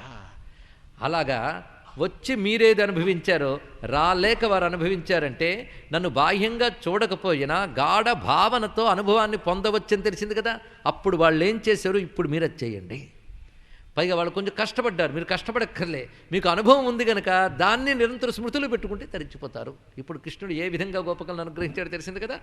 యా మయా క్రీడత రాత్ర్యాం వనేస్మిన్ వ్రజ ఆస్థితా అలబ్ధ రాసాహ, రాసము పొందలేని వాళ్ళు మాపుర్మద్వీర్య చింతయా, కేవలం నా లీలానుస్మరణ వల్ల పొందారు కదా. ఇప్పుడు మీరు అది చేయండి. ఇక్కడ చింతనలోకి వెళ్ళిపోండి ఇక్కడ అని చింతనా మార్గంలోకి పంపించాడు. వెంటనే వాళ్ళు ఈ మాటలు విని కొంత స్థిమితి పడ్డారు.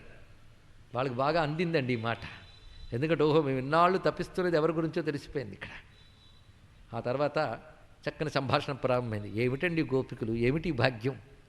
అసలు ఆ బృందావనంలో వాళ్ళందరూ కూడా స్త్రీభావాన్ని ఆశ్రయించినటువంటి సిద్ధులు, అంతే కదా.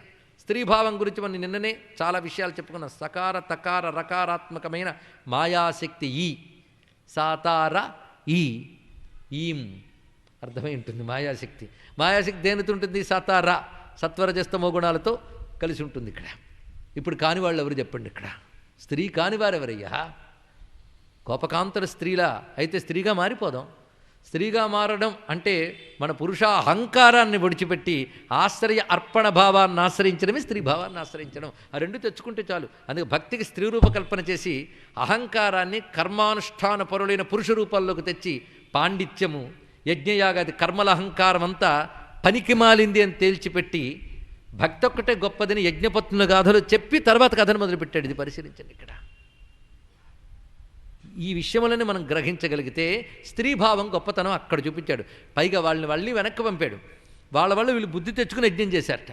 అంటే భక్తిని దగ్గర పెట్టుకున్న కర్మ మాత్రమే తర్వాత అయినా రిలీజ్ అవ్వగలదు అని చెప్పాడు. ఇక్కడ భక్తిని దగ్గర పెట్టుకున్న కర్మకే తర్వాత ఎప్పుడైనా సత్యస్ఫురణ కలుగుతున్నదయ్యా అని ఆ కథలో మనకి చక్కగా బోధించాడు పరమాత్మ. కనుక ప్రతి గాథ కూడా ఆత్మతత్వావగాహనకి సాధనా మార్గాన్ని చెప్తున్నది. ఇది మనం తెలుసుకోవాల్సినటువంటి అంశం.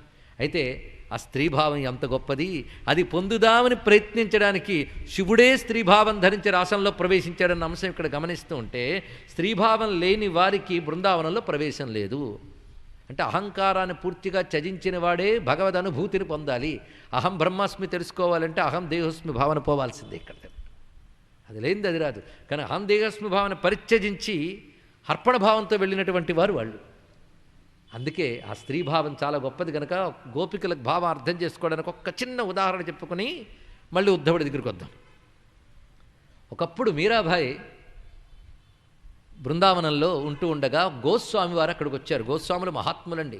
వచ్చినప్పుడు మహాత్ములు దర్శనం చేయాలని ఆవిడ కౌరు పంపించింది. ఏమండి నేను మీ వద్దకు రావచ్చా అని కౌరు పంపితే తాను యతిధర్మంలో ఉన్నాడు గనక నేను స్త్రీలను చూడను అని కౌరు పంపాడు. వెంటనే ఆవిడ మళ్ళీ కౌరు పంపించింది. బృందావనంలో కృష్ణుడు తప్ప మరొక పురుషుడు ఉన్నాడా అని పంపించాడు. అప్పుడు ఆయన ఆ తల్లి పాదాలను నేను దర్శిస్తాను వచ్చేట మహానుభావుడు. చూడండి ఇక్కడ ఎటువంటిది ఆ భక్తి భావం. అక్కడ అదే ఆలోచించవలసినది ఇక్కడ. అందుకే పురుషో విష్ణురిత్యుక్త స్త్రీప్రాయమితరం జగత్. ఇది మధుర భక్తి సంప్రదాయం. ఇది అర్థం అవడం మహా కష్టం అంది. అందులో శ్లోకాలు అర్థాలు పాండిత్యాలు తెలిసిన వాళ్ళకి అసలు అర్థం కాదుట. ఎందుకంటే కొంతకాలం క్రితం ఒక పండితుడు రామాయణాన్ని భారతాన్ని అత్యంతగా గౌరవించేవాడు భాగవతం దేనికి పనికిరానిది, ఆ జయదేవుడు ఇలాంటి వాళ్ళందరూ కూడాను పనికిమాలినవి అని ప్రచారం చేసినటువంటి వారు నాకు తెలుసు కనుక నేను చెప్తున్నాను ఇక్కడ. కానీ ఆయన చివరి దశలో కొంచెం రియలైజేషన్ వచ్చింది. కానీ అప్పటికే ఆయన బాధలు పొంది చాలామంది పాడైపోయారు ఇక్కడ. అది అర్థం అవడం మహా కష్టం అది. అందుకే గోపికల భక్తికి జ్ఞాని అటువంటి ఉద్ధవుడే 2 చేతులు దోయిలించి నమస్కరించాడు. మీ దగ్గర ఉన్నటువంటి అనుత్తమా భక్తి, అనుత్తమ అంటే ఉత్తమం కాని భక్తి కాదు, అనుత్తమం అంటే దీన్ని మించి మరొక భక్తి లేదు. అది ఒకటి. ఇటువంటి భక్తి అంటే గోపికలది ఒక ప్రత్యేక సంప్రదాయం అనమాట. వాళ్ళొక సంప్రదాయ ప్రవర్తకులు. ఆ సంప్రదాయం ఏంటయ్యా అంటే రసయోగం, రసిక యోగం. అటువంటి సంప్రదాయాన్ని ప్రవర్తింపజేసినటువంటి మహాయోగులు. అది సామాన్యులకు అర్థం కాదని ఉద్ధవుడే ఒప్పుకున్నాడు. ఎవడైతే బృహస్పతి దగ్గర సర్వశాస్త్రములు తెలుసుకుని తత్వవేత్తగా ఉన్నాడు వాడే. అందుకే తత్వవేత్త, బుద్ధిమంతుడు, బృహస్పతి శిష్యుడని 3 విశేషణాలు చెప్పి కదా పంపించారు. ఆయనే వాళ్ళకి నమస్కారం చేస్తున్నాడు. ఇప్పుడు ఇంతవరకు కృష్ణుడు చెప్పాడు. చెప్పిన వెంటనే వాళ్ళు అన్నారు బాగుంది కృష్ణుడు చెప్పారు, చాలా ఆనందంగా ఉంది. మేము నిరంతర అనుస్మరణ మాలో ఆత్మగా ఉన్న పరమాత్మనే పొందింపజేస్తున్నది. ఇది దీని యొక్క సారం. అంతే కదా. నిరంతర అనుస్మరణ తమలో ఆత్మగా ఉన్న పరమాత్మనే అందిస్తున్నది. కనుక భక్తి ఎటు తీసుకెళ్ళిపోతుంది తెలుసు కదా. కానీ ఏ భగవంతుడిని ధ్యానిస్తున్నావో అతడు ఆత్మకి అభిన్నుడు. ఆ మాట తానే చెప్పుకున్నాడు. అందుకే భగవద్గీత చదవాలి. ఆ స్వామి చెప్పిన మాట కదా, అహమాత్మా గుడాకేశ సర్వభూతాశయ స్థిత అహం ఆదించ మధ్యంచ భూతానామంతా ఇవచ్చ. అది చదువుతూ కూడా మనం భగవంతుడిని వేరే వస్తువు అనుకుంటే ఎలా అండి. మళ్ళీ భగవద్గీత చదువుతుంటే అరే తెలుసుకోమని ఆయన చెప్తున్నాడు కదా. ఇప్పుడు గోపికలు అంటున్నారు చాలా బాగుంది, మొత్తానికి కృష్ణుడు చాలా మంచి పని చేశాడయ్యా. అదృష్టవశాత్తు లోకక్షేమం కోసం కంసుడిని సంహరించాడు. ఇప్పుడు ఆయన మధురానగరంలో రాజై కూర్చోవలసిన వాడు మర్యాదల్ని గౌరవిస్తూ ఒక ఆయన రాజుగా చేశాడు. కానీ ఆ రాజుగా కూర్చున్న వాడి దృష్టిలోనూ మధురానగరం వారి దృష్టిలోనూ అసలు రాజు కృష్ణుడే. అది మాకు తెలుసు. కనుక అసలైన రాజు ఆయన.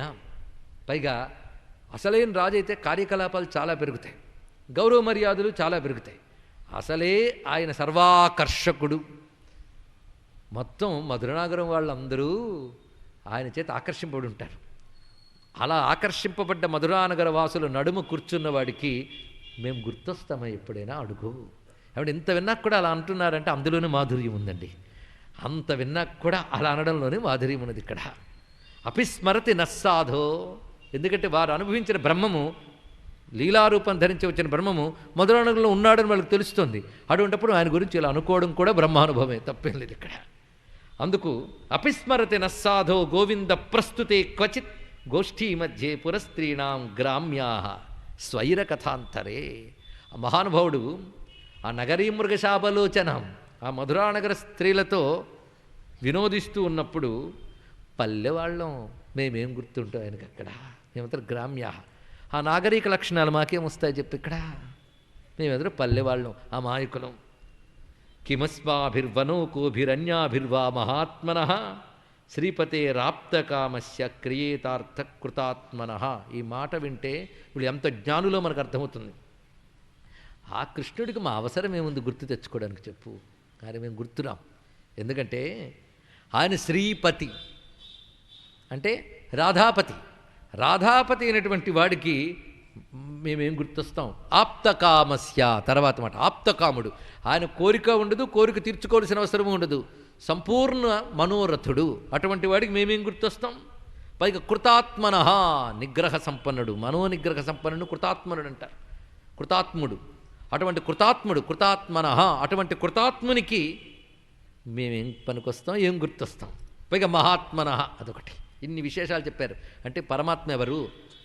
ఆయన ఎవరినైతే అనుగ్రహిస్తున్నాడో వారి అవసరం ఆయనకి లేదు, వీరికి ఆయన అవసరం ఉంది, అది తెలుసుకోవాలి ఇక్కడ. అందుకు గోపకాంతల వల్ల ఆయన ఏం లబ్ధి పొందాడయ్యా? గోపకాంతలకి ఆయన అనుగ్రహించాడు. అందుకే భగవంతుడు జీవులను అనుగ్రహించినప్పుడు వీళ్ళ నుంచి తానేది ఆశించట్లేదు, అవసరమూ లేనివాడు, అనుగ్రహమే తన లక్షణముగా కలిగినవాడు. ఆ తత్వాన్ని ఇక్కడ చూపిస్తున్నారు. ఇక్కడ గోపకాంతలు బాగా అర్థం చేసుకున్నారు. అందుకే ఇక్కడ కృష్ణుడి గురించి చెప్పేటప్పుడు ఒక మామూలు పురుష లక్షణాలు చెప్పకుండా కృతాత్మన, శ్రీపతే, ఆప్తకామస్య, మహాత్మన అని శబ్దములైతే ప్రకటించారో ఇవన్నీ పరమాత్మకు సంబంధించినటువంటి పదజాలమే కదా అంటూ ఒక్కసారి ఆర్తిలోకి వెళ్ళిపోయారు. అంటే వాళ్ళు ఇంత భగవంతుడు ఆత్మస్వరూపుడనేటటువంటి ఎరుకలోకి వెళుతున్నా ఆ తీవ్రమైన భక్తి భావాన్ని వదులుకోలేదు కనుకనే వాళ్ళు పరమాత్మని ఆత్మస్వరూపంగా పట్టుకోగలరు. అది కూడా తెలుసుకోవాలి. నిరంతర చింతన ఎప్పుడు వస్తుంది?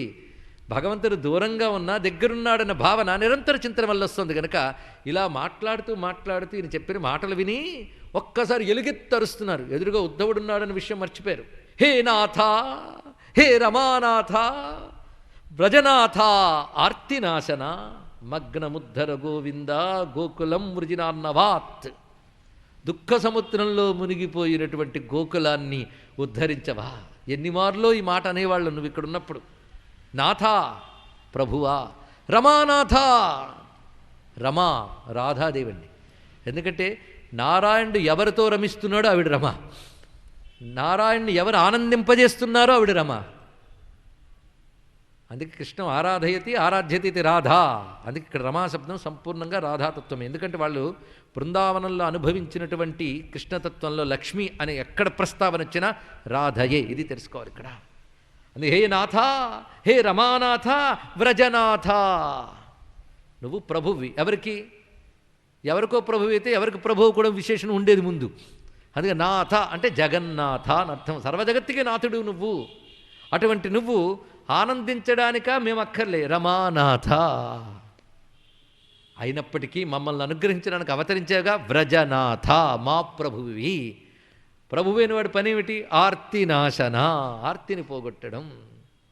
కనుక నీ విరహ వేదనతో ఉన్న మాకు నీ సన్నికర్ష సిద్ధించేటట్టు అనుగ్రహించవయ్యా అంటూ ఆర్తితో వాళ్ళు విలపిస్తూ ఉంటే వాళ్ళ మాటలను వింటూ పరవశురైపోతున్నాడు.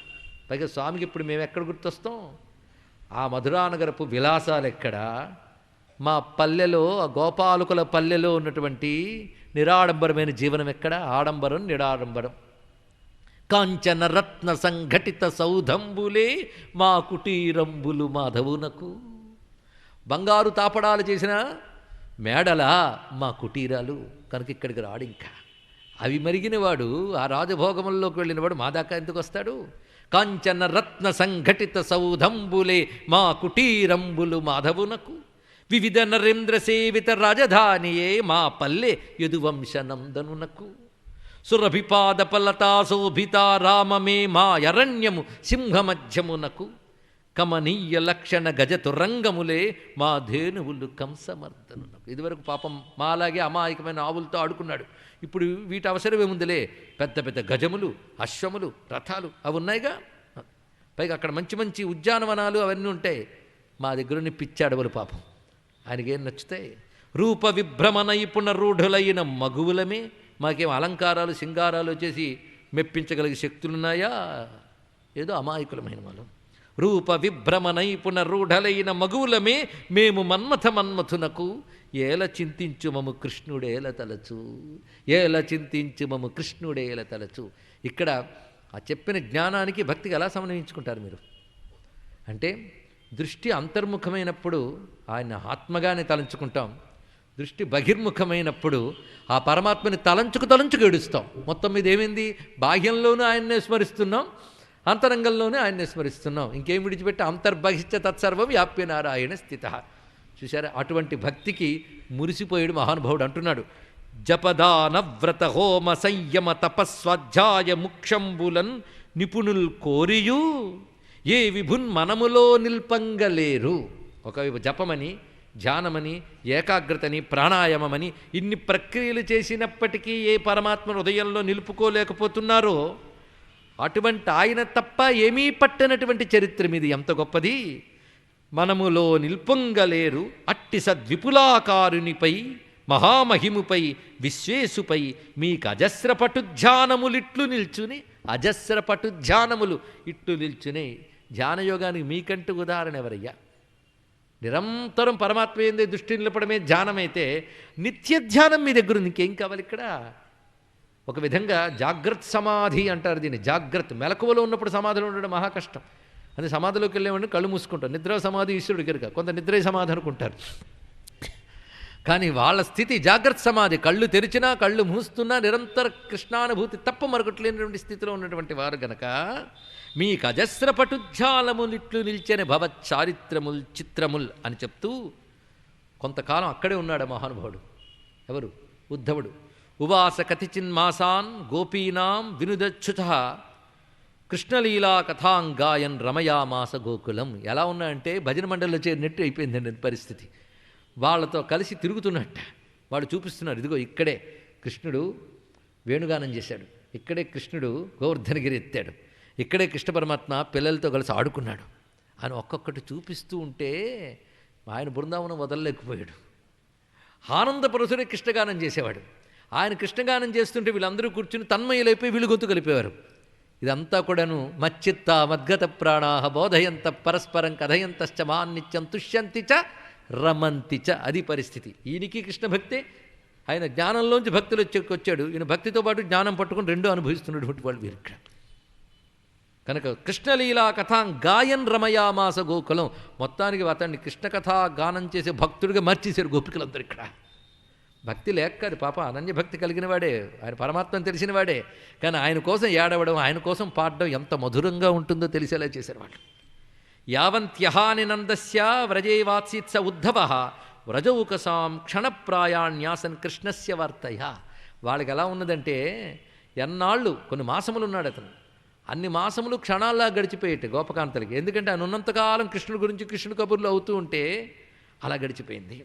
దృష్ట్వైవమాది గోపీనాం కృష్ణావేశాత్మ విక్లవం ఉద్ధవ పరమప్రీతస్థా నమస్యన్నిదం జగౌ. ఎందుకంటే ఆ గోపకాంతలను చూసి ఉన్నంతకాలం గోపకాంతలను పరిశీలించాడు ఈయన. ఏమిటయ్యా వీళ్ళు సామాన్యులు కారు. అద్భుతమైనటువంటి ఆలోచన, అద్భుతమైన అనుభవం సిద్ధించింది ఉద్ధవుడికి.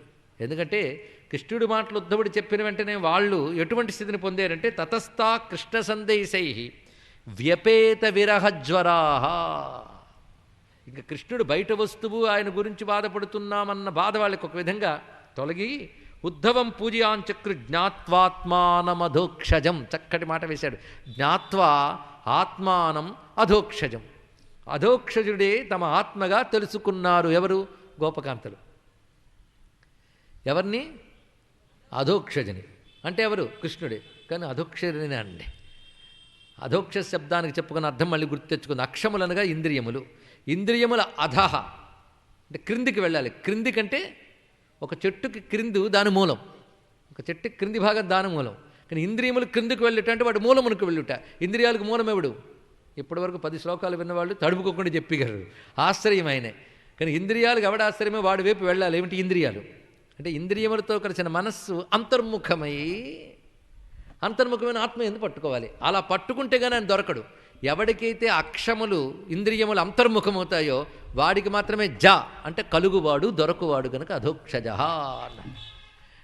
ఇంద్రియాలకి వెనక ఎవడున్నాడు? ఆత్మ. కనుక జ్ఞాత్వా ఆత్మానం అధోక్షజం.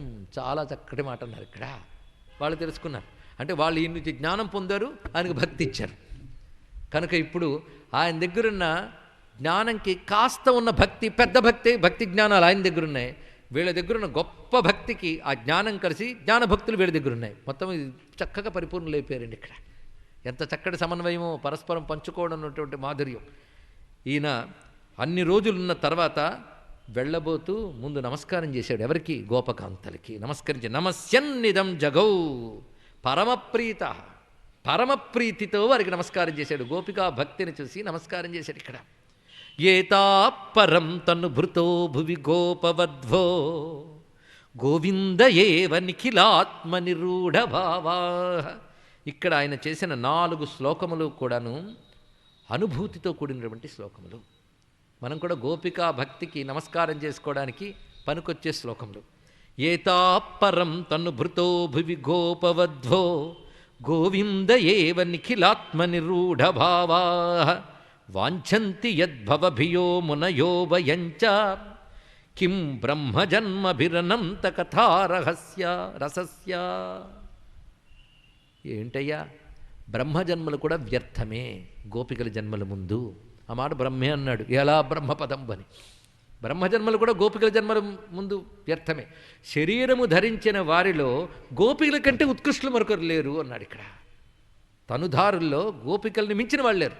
ఎందుకంటే ఎవరి శరీరం ధన్యమవుతుందో ఆ శరీరములు వారివి.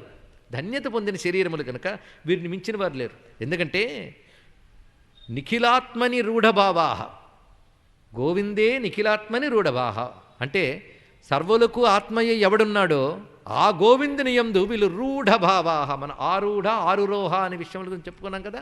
అందు నిలబడిపోయారు. వాళ్ళ పరమాత్మ యందు స్థిరంగా నిలబడిపోయారు. ఎందుకంటే ఆ స్థిరంగా నిలబడ్డానికి అనేక మంది మునులు మాలాంటి వాళ్ళు ప్రయత్నం చేస్తూ ఉంటారు. ఏం చేస్తుంటారు? ప్రయత్నం చేస్తూ ఉంటారు. వీళ్ళు నిలబడిపోయారు. అది ఆశ్చర్యం. వాంఛంతి యద్భవభియో. మేము ఎందుకు ప్రయత్నం చేస్తామంటే సంసారం నిస్సారము, మోహం అనే భయంతో కూడిందని తెలుసుకుని దీని నుంచి బయటపడాలి అని ప్రయత్నం చేస్తాం. ఎంత ప్రయత్నం చేసినా ఇంకా మేము పొందలేకపోతున్నాం. అలాంటిది వీళ్ళు ఇంత హాయిగా పొందేరే, వీళ్ళని మించిన వాళ్ళు ఎవరుంటారు? కనుకనే గొప్ప గొప్ప యోగులు, జ్ఞానులు కూడా అసూయపడేటంత అద్భుతమైనటువంటి ఆచార్యులు గోపికలు. గోపికల తత్వం బాగా అర్థం చేసుకోవడానికి ఇదండి. రాసపంచాధ్యాయ విని ఎంత తాదాత్మ్యం చెందేమో గోపికలను అర్థం చేసుకోవడానికి ఈ ఉద్ధవ గోపికా సంవాద గాథంతా అంత ప్రధానం మనకి ఇక్కడ. వంఛంతి యద్భవభియో మునయో వయంచ కిం బ్రహ్మజన్మభిరనంత కథారసస్య. అనంత కథారసస్య, అనంతుడైన కృష్ణకథ రసాపానంలో ధన్యులైనటువంటి వారు వీరు. క్వేమాస్త్రియో వనచరీర్వ్యభిచార దుష్టా కృష్ణే క్వచైష పరమాత్మని రూఢభావ. అసలు ఒక్కొక్కసారి ఆశ్చర్యం వేస్తుంది. పరమాత్మ యందు మనస్సు నిలపాలంటే వాడు ఎలా ఉంటాడండి ఒక్కసారి ఊహించుకోండి. అన్నీ విడిచిపెట్టి మహాయోగులుగా హిమాలయాలను గుహల్లోనూ ఉంటారు అనుకుంటాం మనం. కానీ అలా నిలిచిపోయినటువంటి గోపకాంతలు పాపం పెద్ద ఆచారాలు ఏమీ తెలియని అమాయకులు వీళ్ళు. ఎంత గొప్పవారు వీరు ఇక్కడ.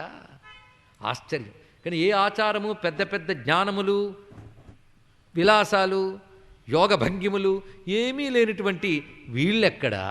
మహాయోగముతో మాత్రమే పొందగలిగే పరమాత్మ యందు ఆరూఢ స్థితి ఎక్కడ? ఈ రెండు చాలా ఆశ్చర్యంగా ఉన్నాయే అని నమస్కారం చేసుకుంటూ, నన్ విశ్వరోను భజతో విదుషోపి సాక్షాత్ శ్రేయస్తనోత్యగదరాజ ఇవేపయుక్త. వీళ్ళు ఎలా పొందారో మాకు అర్థమైపోయిందన్నారు. ముందు మనం అర్థం చేసుకోవాలండి ఇక్కడ. ఇది అంతా భాగవతం యొక్క అసలు రసం ఇక్కడ ఉంది. ఇక్కడ భాగవతం అంటే ఏమిటో చూపిస్తున్నాడు ఇక్కడ. మొత్తానికి పెద్ద పెద్ద యోగ సాధనలు అనుకునేవి ఏవీ లేనటువంటి అతి సామాన్యులైనటువంటి వారు, పెద్ద పెద్ద ఆచార నిష్టలు తెలియని వాళ్ళు, వీళ్ళు అటువంటి స్థితిని పొందారంటే దీనికి కారణం ఏమిటి? ఒకటే, వాడు ఎవరు? ఆ కృష్ణుడు. ఆయన దగ్గర లక్షణం ఉంది, అవిదిషోపి, పెద్ద తెలివితేటలు మేధావితనం లేకపోయినా అనుభజత, నిరంతర భజనం చేసినట్లయితే సాక్షాత్ ఆ భగవానుడికి మందిస్తాడు. ఆయన కృప అనబడే ఔషధం పుచ్చుకోగానే వీళ్ళకి అవిద్య అజ్ఞానపు వికారాలను జబ్బుపోయి ఆ ఆరూఢ స్థితిని వీళ్ళు పొందగలుగుతారు. ఈ మొత్తం ఇప్పుడు అర్థం చేసుకోండి. యోగులు కూడా పొందలేనటువంటి స్థితిని ఎవరు పొందగలరు అంటే, పెద్ద తెలివితేటలు లేకపోయినా, మేధావితనం లేకపోయినా, సాధనల బలం లేకపోయినా అనుభజనం అనేది పట్టుకుంటే చారయ్యా అన్నారు. నిరంతర భజనం అనేది ఎవడైతే పట్టుకుంటాడో వాడికి భగవానుడికి ఔషధాన్ని ఇస్తాడు. ఆ జ్ఞానరూప ఔషధం కానివ్వండి, కృపారూప ఔషధం కానివ్వండి. ఆ ఔషధం పట్టుకుంటే అంత కష్టపడే యోగులు దేన్ని పొందుతారో వారిని సులభంగా అనుగ్రహిస్తాడు. ఇప్పుడు చెప్పండి, ఏది సులభమైన ఉపాయం? జ్ఞాని అయినటువంటి ఉద్ధవుడు అనుకుంటున్న అభిప్రాయం చెప్పాలి మనం. సంసారం భయానక స్వరూపమని వివేకం కలిగి జ్ఞాన మార్గంలో నానా కుస్తీలు పడుతున్న మేము పొందలేనిది అవే కుస్తీలు లేకుండా వీళ్ళు పొందారు అంటే, ఎవడు భగవంతు నిరంతరం అనుభజనము చేస్తాడో వాడిని భగవానుడే అనుగ్రహించి ఆ స్థితిని ఇస్తాడు. కనుక అన్నిటికంటే గొప్పదేమిటి? భక్తి. భక్త్యా త్వన్నన్యయా శక్తి అహమేవం విధోర్జున జ్ఞాతుం ద్రష్టుంచ తత్వేన ప్రవిష్టుంచ పరంతప. ఇదంతా గోపికలు గొప్ప భక్తిని తెలుసుకుంటున్నామా, లేక భక్తి అంటే ఏమిటో తెలుసుకుంటున్నామా? భక్తిని తెలుసుకుంటున్నాం. దేనికి భగవంతుడు దొరుకుతాడో చెప్తున్నాడు. ఎందుకంటే ప్రతి గాథ మనకి బోధే. ఇది తెలుసుకోవాలి. ఇక్కడ గాథలన్నీ బోధల కోసమే, దాంట్లోంచి మనం పట్టించుకోవాలి. ఇక్కడ నిజంగా పరమాత్మ కావాలంటే ఏం చేయాలి? అనుభజనం. ఇప్పుడు ఇది బాగుంది కదా.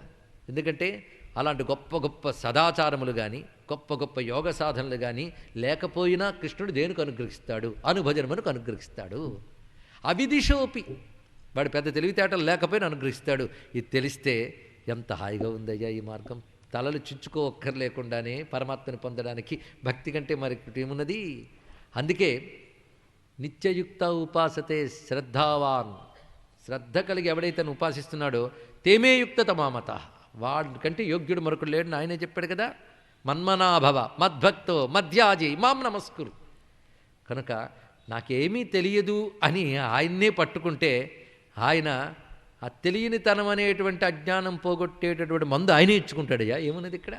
కనుక అనుభజనం, ఈ మాట మనకి సాధనగా సుఖయోగింద్రుడు మన చేతిలో పెట్టిన రత్నం, అది పట్టుకుని ప్రయత్నం చేద్దాం. ఇక్కడ అంత రమ్యమైన మాట అంటూ, నాయం శ్రియోంగ ఉనితాంతరతే ప్రసాదః స్వర్యోషితాం నలిన గంధరుచాంకుతోన్యాః రాసోత్సవేస్య భుజదండ గృహీత కంఠలబ్ధాశిషాం యఉదగాద్వ్రజవల్లవీనాం. ఒక శ్లోకం కంటే ఒక్కొక్క శ్లోకం అనుభూతుల పరాకష్ట దశకు తెలుపుతున్నాడు.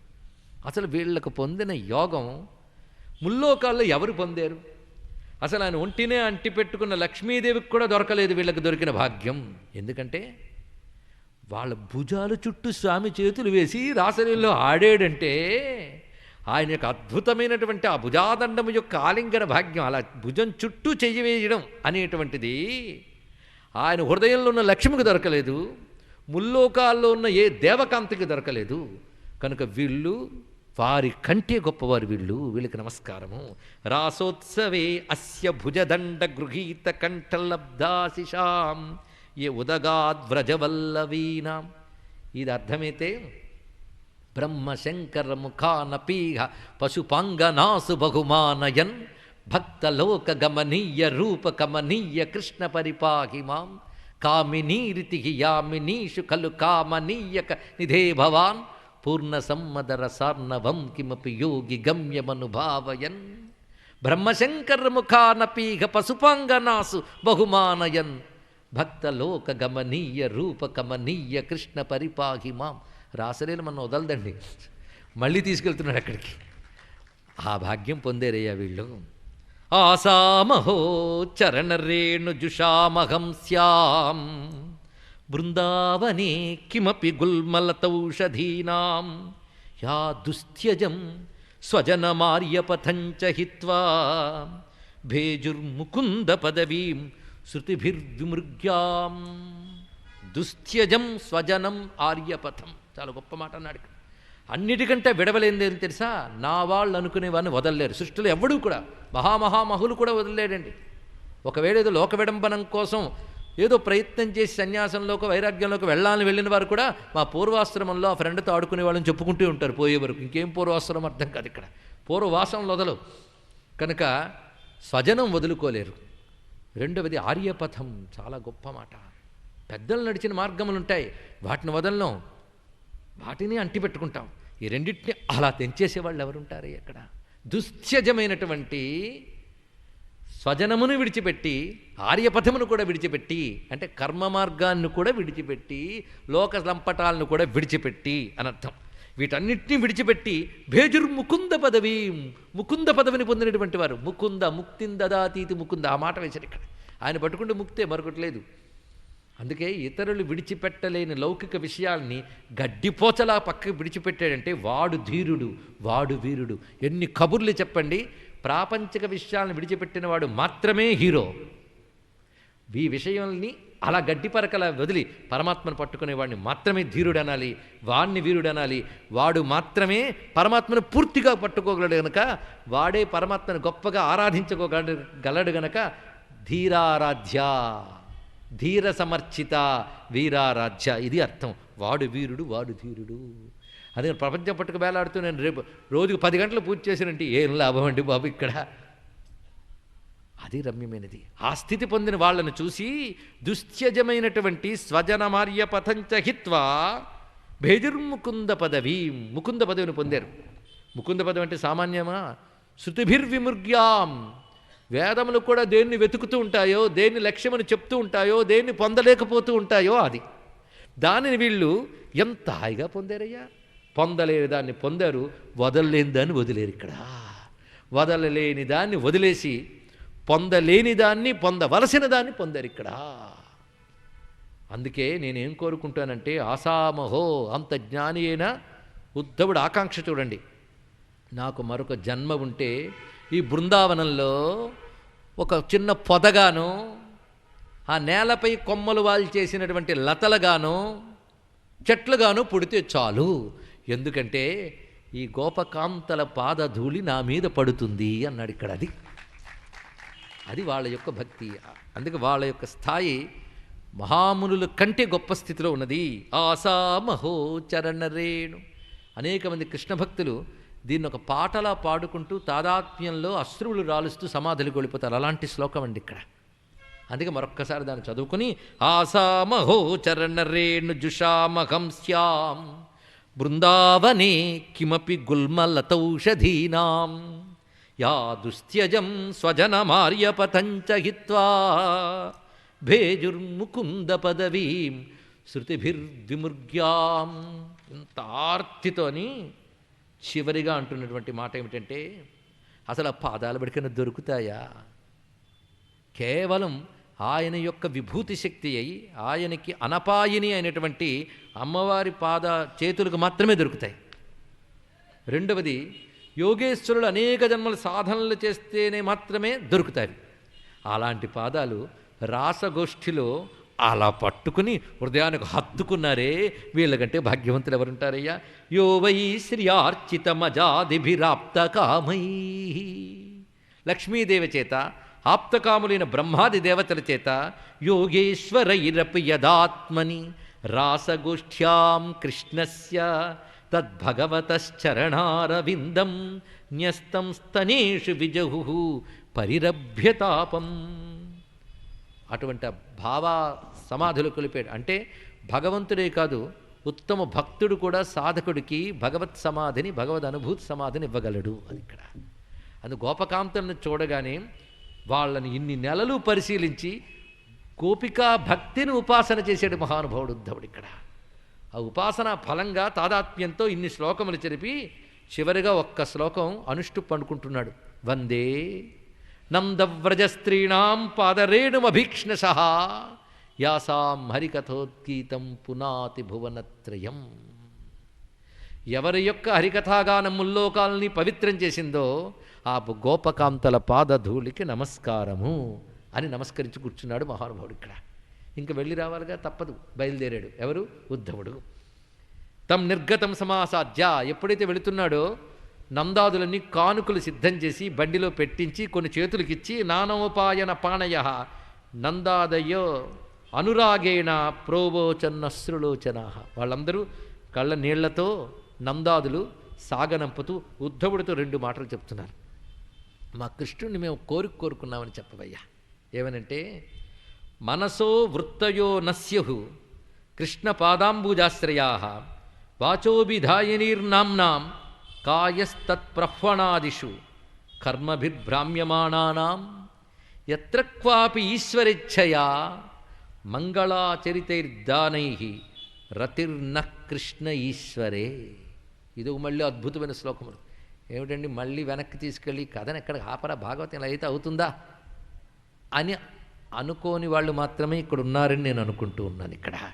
ఎందుకంటే గోపికా భక్తి భాగవతానికి ఫలభక్తి గనక అది మనం ఆస్వాదించడానికి చాలు అనే మాట అనడాన్ని అనుకుంటూ చొరవ తీసుకుని ఇంతదాకా తీసుకొచ్చాం. మరి 2 శ్లోకాలు అర్థం తెలుసుకుందాం.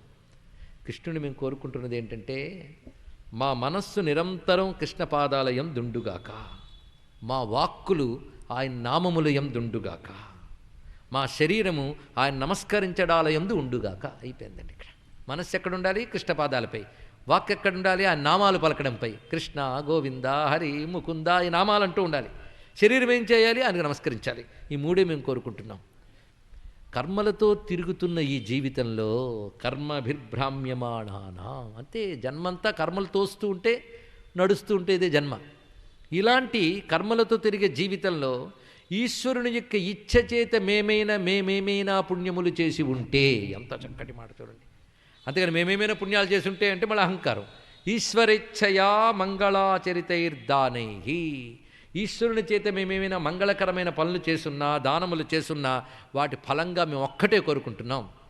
అది ఈ జన్మదే కాదు, అనేక జన్మల నుంచి మేము చేసుకొచ్చినటువంటి పుణ్యములన్నిటి ఫలంగా మేము కోరుకుంటున్నది ఒక్కటే, రతిర్నహ కృష్ణ ఈశ్వరే. పరమేశ్వరుడైన కృష్ణుని యందు మాకు నిరంతర రతి కలుగుగాక. ఇది మేము కోరుకుంటున్నాం. సర్వపుణ్యముల ఫలమేమిటి? రతి ప్రతిక్షణం మమ. ప్రతిక్షణం రతి ఎవరి యందు? పరమాత్మ యందు. ఈశ్వరే కృష్ణే రతి నహ అస్తు. మాకు నిరంతరం పరమేశ్వరుడైన కృష్ణుని యందు రతి ఉండుగాక. అదొక్కటి చాలండి వరం, ఇంకేం అక్కర్లేదు. అంటే అర్థం ఏంటి? రతి అంటే మక్కువ. మక్కువ అనే మాట చాలా బాగా అర్థం ఉంటుంది. ఆశ వేరు, మక్కువ వేరు.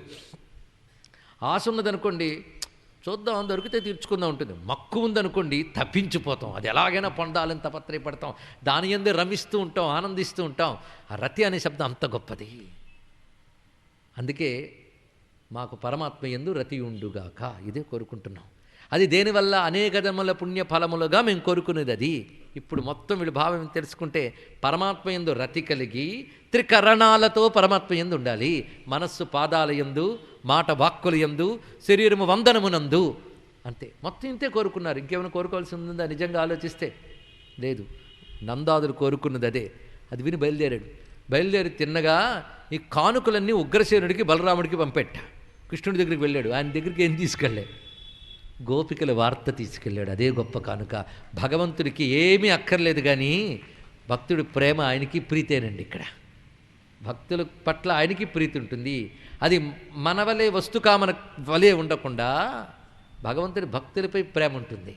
ఎందుకంటే నా వాళ్ళని ఆయన అంటాడు. వాళ్ళు నా వాళ్ళయ్యా, మై ఆవేశిత ధియా, వాళ్ళు నాపై బుద్ధి పెట్టారు, నా వాళ్ళు అని కదే పంపించాడు. వాళ్ళు కబుర్లు చెప్పాడు. అదే ఆయనకు కానుక. విని ఆనందించాడు. సరే వచ్చే కదా ఉద్ధవ, ఇక్కడ నేను కొందరికి కొన్ని విధాలు అనుగ్రహించాలి, పద అని అక్రూరుడు ఇంటికి బయలుదేరాడు. అప్పుడు వెళ్ళలేదు కదా, ఇప్పుడు బయలుదేరాడండి. ఇక్కడ అన్ని తెముల్చుకొని వచ్చాడు. చూసారు, గోపికలకు అనుగ్రహం పంపించేగా అక్రూరుడి దగ్గరికి వెళ్ళాడు. మహానుభావుడు. ఈయన ఎప్పటి వాడు, వాళ్ళు ఎప్పటి వాళ్ళు. నా అక్రూరుడి ఇంటికి వెళ్ళాడు. వెళ్ళిన వెంటనే ఆయన లోపలికి పిలిచి, నా ఇల్లు ధన్యమైపోయింది అంటూ అమరక స్తుతి చేస్తాడు. అక్రూరకృత కృష్ణ స్తుతి అన్నీ ఒకటే బాధ. ఎంత చెప్పినా ఈ మాయ వదలదే స్వామి, ఈ విషయాలంపటమే తిరుగుతుంది. నువ్వు పరమాత్మ భగవంతుడు అన్నీ చూసినా మళ్ళీ వెనక్కి వచ్చానుగా, అది వచ్చింది బాధ. ఆ విశ్వరూపం చూసి అలా నీళ్ళు వెళ్ళిపోయింటే బాగుండు. మళ్ళీ వచ్చానంటే మళ్ళీ దేహాభిమానం వచ్చింది. మళ్ళీ దేహాభిమానం వచ్చింది. ఇప్పుడు గృహవాసనలు, గృహవ్రతం అన్నీ వచ్చాయి. నీకు దూరం అయిపోయారు. దీన్ని బట్టి అప్పుడు చూపించింది నువ్వే, మళ్ళీ వెనక్కి పంపించింది నువ్వే. నీ మాయ చేతే మేము మాయలో పడ్డామని అర్థమైంది కనుక ఆ మాయ నిన్ను తొలగించమని ప్రార్థన చేస్తున్నాను స్వామి అని ప్రార్థించక నమస్కారం చేశాడు. అయ్యో మీరు పెద్దవాళ్ళయ్యా, నువ్వు మాకు పితృవ్యుడువు, అంటే నాన్న వరస అవుతావు, పిన్నాన్న చిన్నాన్న వరసకి చిన్నాన్న, ఆయన చిన్నాన్న అవుతావు, పెద్దవాడివి నువ్వు, మమ్మల్ని ఆశీర్వదించాలి, నీ సహాయంతో ఎన్నో మంచి పనులు చేయాలి. నీకు ఒకటి తెలుసో లేదో, సత్పురుషుల్ని మించిన తీర్థములు లేవు. ఈ మాట కొన్ని మంచి కొటేషన్స్ అండి కృష్ణుడు చెప్పినవి. నహ్యం మయాని తీర్థాన్ని నదేవా మృచ్ఛిలామయా తే పునంత్యురుకాలేన దర్శనాదేవ సాధవ. తీర్థాలు మునిగితే గాని పవిత్రులను చెయ్యో, విగ్రహాలు మొక్కితే గాని పవిత్రులను చెయ్యో, చూస్తే చాలు పవిత్రులు చేసేవారు సత్పురుషులు కనుక వీళ్ళు ఆలయాల కంటే, నదుల కంటే, తీర్థాల కంటే, క్షేత్రాల కంటే గొప్పవారు అని అక్రూరుడితో చెప్పి, నీ వల్ల కొన్ని మంచి పనులు చేయాలి, చెప్పు, నువ్వేం చెప్తా చేస్తాను. నువ్వు హస్తినాపురానికి వెళ్ళి ఇప్పుడు అక్కడ కుంతీదేవి వాళ్ళ పిల్లలతో పాటు పతి వియోగంతో బాధపడుతూ ధృతరాష్ట్రుడు అండలో ఉన్నారు. ఆ ధృతరాష్ట్రుడు సరైన వాడుకాడు, వాడి తన కొడుకుల మీద ప్రేమ, దానితో కొంచెం పక్షపాతం చూపిస్తుంటాడు. వాళ్ళకి శుభం కలిగించాలి గనక నువ్వు వెళ్ళి అక్కడ ఏం జరుగుతుందో ఎలా జరుగుతుందో తెలుసుకుని కొంచెం ధృతరాష్ట్రుడికి మంచి మాటలు చెప్పిరా. అంటే పెద్దవాడివి అని ఎందుకు చెప్పాడంటే పెద్దవాళ్ళు వెళ్ళి చెప్పాల్సిన పని కనుక నువ్వు వెళ్ళవయ్యా అన్నారు. చాలా బాగున్నది. పైగా వారికి నేను శుభం కలిగించాలి అన్నాడు. ఇక్కడ ఎవరికి? పాండవులకి. అక్కడే పాండవ బంధువు అని కృష్ణ పరమాత్మ వస్తున్నాడు మనకి, వాళ్ళని అనుగ్రహించాలి అని చెప్పగానే బయలుదేరాడు మహానుభావుడు. ఎవరు? అక్రూరుడు. వెళ్ళి కొంతకాలం ఉన్నాడు అక్కడ హస్తినాపురంలో. ఎందుకంటే పరిశీలించేదని నిర్ణయించాలి, ఏదో వెంటనే కాదు, పరిశీలిస్తున్నాడు. ఈ లోపల అక్రూరుడికి చెల్లెల వరుస అవుతుంది కుంతి, విదురుడు మొదలైన వాళ్ళందరూ అక్రూరుడికి అసలు జరిగినవన్నీ వివరించారు, సత్యమేంటో తెలుసుకున్నాడు. అలాగే ధృతరాష్ట్రుడు కూడా మన్నిస్తున్నాడు, ఇతను పరిశీలిస్తున్నాడు. ఒకవైపు తన పరిశీలన, అలాగే విదురుడు కుంతీదేవి చెప్పిన మాటలు కూడా వింటున్నారు. అప్పుడు వాళ్ళు ఎటువంటి దుర్మార్గులో తెలుస్తున్నది. పిల్లల్ని మట్టు పెట్టాలని బాల్యం నుంచే ప్రయత్నిస్తూ ఉన్నాడు ధృతరాష్ట్రుని యొక్క పుత్రుడు. ధృతరాష్ట్రుడికి పుత్రప్రేమ విపరీతమై ఒక విధంగా పాండవులు తిరిగి వచ్చినందుకు దుఃఖిస్తూ ఉన్నటువంటి వాడే. ఈ విషయం కుంతీదేవి పసికట్టలేదా, పెద్దావిడ బాగా కనిపెట్టింది. అక్రూరుడితో చెప్తుంది, అసలు మా అన్నయ్య నన్ను తలంచుకుంటున్నాడా అన్నదండి. మా అన్నయ్య అంటే వసుదేవుడు. ఎందుకంటే సౌరసేనుడికి వసుదేవుడు కొడుకు పృథ కూతురు, కానీ కుంతిభోజుడికి సంతానం లేదని తన కూతుర్ని దత్తతిచ్చాడు ఆయన. అప్పటి నుంచి పృథ కుంతి అయింది. అది అసలు మా అన్న వదిన నన్ను తలుచుకుంటున్నారా? అలాగే మా బంధువులందరూ అక్కడ ఉన్నారు కదా, భోజ అంధక వృష్ణి యదువంశం చెందిన వాళ్ళందరూ, వాళ్ళు అసలు నన్ను గుర్తు తెచ్చుకుంటున్నారా? నా పరిస్థితి ఎలా ఉన్నది అంటే నేను ఇప్పుడు తోడేళ్ల మధ్య లేడిలో ఉన్నాను. నా పరిస్థితి ఇక్కడ చిన్నపిల్లల్ని మాత్రమే వేసుకుని నేను దుఃఖితురాల్ని ఇక్కడ శత్రుస్థావరంలో ఉన్నాను, నాకు ఆ విషయం తెలుసు ఇక్కడ అంటూ కృష్ణ పరమాత్మ ఉన్నాడు. ఆయన గురించి నాకు తెలుసు, వసుదేవుడు కొడుకు, నాకంటూ ఏదో ఆశ ఉంటే ఆయన మీదే, ఆయన రక్షిస్తాడని. ఆయన ఈ అత్త పిల్లల్ని ఎప్పుడైనా గుర్తుపెట్టుకుంటాడా? వీళ్ళు నా వాళ్ళని ఎప్పుడైనా అనుకుంటాడా? అంటూ ఎదురుగా ఉద్ధవుడున్న మన అక్రూరుడున్నాడన్న విషయం మర్చిపోయి తాదాత్మ్యంతో ఆవిడ ఆలాపన చేయడం మొదలుపెట్టింది. కృష్ణ కృష్ణ మహాయోగిన్ విశ్వాత్మన్ విశ్వభావన ప్రపన్నాం పాహి గోవిందా శిశుభిశ్చావసీదతి. పిల్లల్ని వేసుకుని దుఃఖిస్తూ బాధపడుతున్న నన్ను కృష్ణ కృష్ణ మహాయోగిన్ విశ్వాత్మన్ విశ్వభావన, నన్ను కాపాడవయ్యా, నేను ఎక్కడో ఉన్నాను, నువ్వెక్కడో ఉన్నావు అనకు. విశ్వాత్మన్ విశ్వభావన, విశ్వము రూపమై విశ్వమును కారకుడైనటువంటి స్వామి, ప్రపన్నాం పాహి, శరణు వేడిని నన్ను. అంటే కుంతి మానసికంగా నిత్య శరణాగతితో ఉన్నటువంటి తల్లి. అందుకే ప్రపత్తి రూపమైన భక్తి ఆ తల్లి దగ్గర మనకు కనబడుతుంది. ప్రపన్నాం పాహి ఎవరిని? విశ్వాత్మన్ విశ్వభావన. నాణ్యత్తవ పదాంభోజాత్ పశ్యామి శరణం నృణాం బిభ్యత మృత్యు సంసారాదీశ్వరస్యాపవర్గికాత్. చాలా అద్భుతమైన మాట అన్నది ఇక్కడ. నువ్వు నీ పాదములు తప్ప మాకు అన్యము శరణము లేదు. ఎవరు? మాకేంటి? భయంకరమైన మృత్యురూపమైన సంసారం నుంచి బయటపడాలి అంటే నీ పాదము తప్ప ఏ జీవికి మరొక శరణము లేదు. కృష్ణ పాదములే ఆశ్రయం మోక్షానికి. నేను తెలివైన దాన్ని అంతే, అందరికీ ఏది దుక్కో తెలుసుకుని పట్టుకున్నాను అంతే ఇక్కడ. అంతేగాని కొత్తగా నేను శరణం వేయడం కాదు. విభీషణుడు అంటాడు కదా, శరణ్యం శరణం గత. సర్వలోక శరణ్యున్నే శరణి వేడాను, కొత్తగా ఏం కాదు. అందుకే మోక్షం కావాలనుకున్న వాళ్ళందరికీ ఎవడి దిక్కో వాడి పాదాలు నాకు దిక్కు అంటూ నమకృష్ణాయ శుద్ధాయ బ్రహ్మణి పరమాత్మని యోగేశ్వరాయ యోగాయ త్వామహం శరణం గతా. ఆవిడ మాట అక్కడ ముగిసింది. కృష్ణ శరణాగతి, కృష్ణాయ శుద్ధాయ అంటూ అక్రూరుడితో మాట్లాడుతున్నా మన భావనాత్మకంగా కృష్ణపాద సన్నిధిలోనే స్తుతి చేసి కృష్ణ నీకు శరణ వేడాను అన్నది. ఇక్కడ అనగానే ఆయన ఊరుకుంటాడు, రక్షిస్తాడు. రక్షణకు సంకేతంగానే అక్రూరుని పంపించాడు ఆయన. వెంటనే అక్రూరుడు ఓదార్చాడు. అమ్మా నువ్వు దుఃఖించకు, నువ్వు ఒంటరి అనుకోకు, కృష్ణ రక్ష ఉంది, మేమందరం ఉన్నాం, మేమందరం నేను తలంచుకుంటున్నాం. ఎందుకంటే పుట్టింటి వైపు బలం ఉంది అంటే ఆ తల్లికి కొంచెం ధైర్యం ఉంటుందండి ఇక్కడ. అందుకు ఆ బలాన్ని ఇక్కడ పంపించాడు అక్రూరుడి ద్వారా. పెద్దవాళ్ళని పంపితే అదొక ధైర్యం, అందుకు పంపించడం అంత విశేషం అన్నది. ఆ తర్వాత ధృతరాష్ట్రుడు ఈయన ఎప్పుడు గౌరవిస్తున్నాడు అక్రూరుని. వాడు చాలా అద్భుతమైన వ్యక్తులండి. బయటపడకుండా ఉండడంలో వాడు చాలా గొప్ప విషయం. వాడి దగ్గర కూర్చున్నాడు అక్రూరుడు, అంటున్నాడు భో భో వైచిత్ర వీర్యత్వం కురూణాం కీర్తివర్ధన భ్రాతర్యుపరతే పాండవ. నువ్వు ఇప్పుడు కూర్చున్నటువంటి సింహాసనం ఏంటంటే పాండురాజు యొక్క సింహాసనం మీద అధునాసనమాస్థిత. ఇప్పుడు దాని మీద కూర్చున్నావు నువ్వు. ఎవరిది?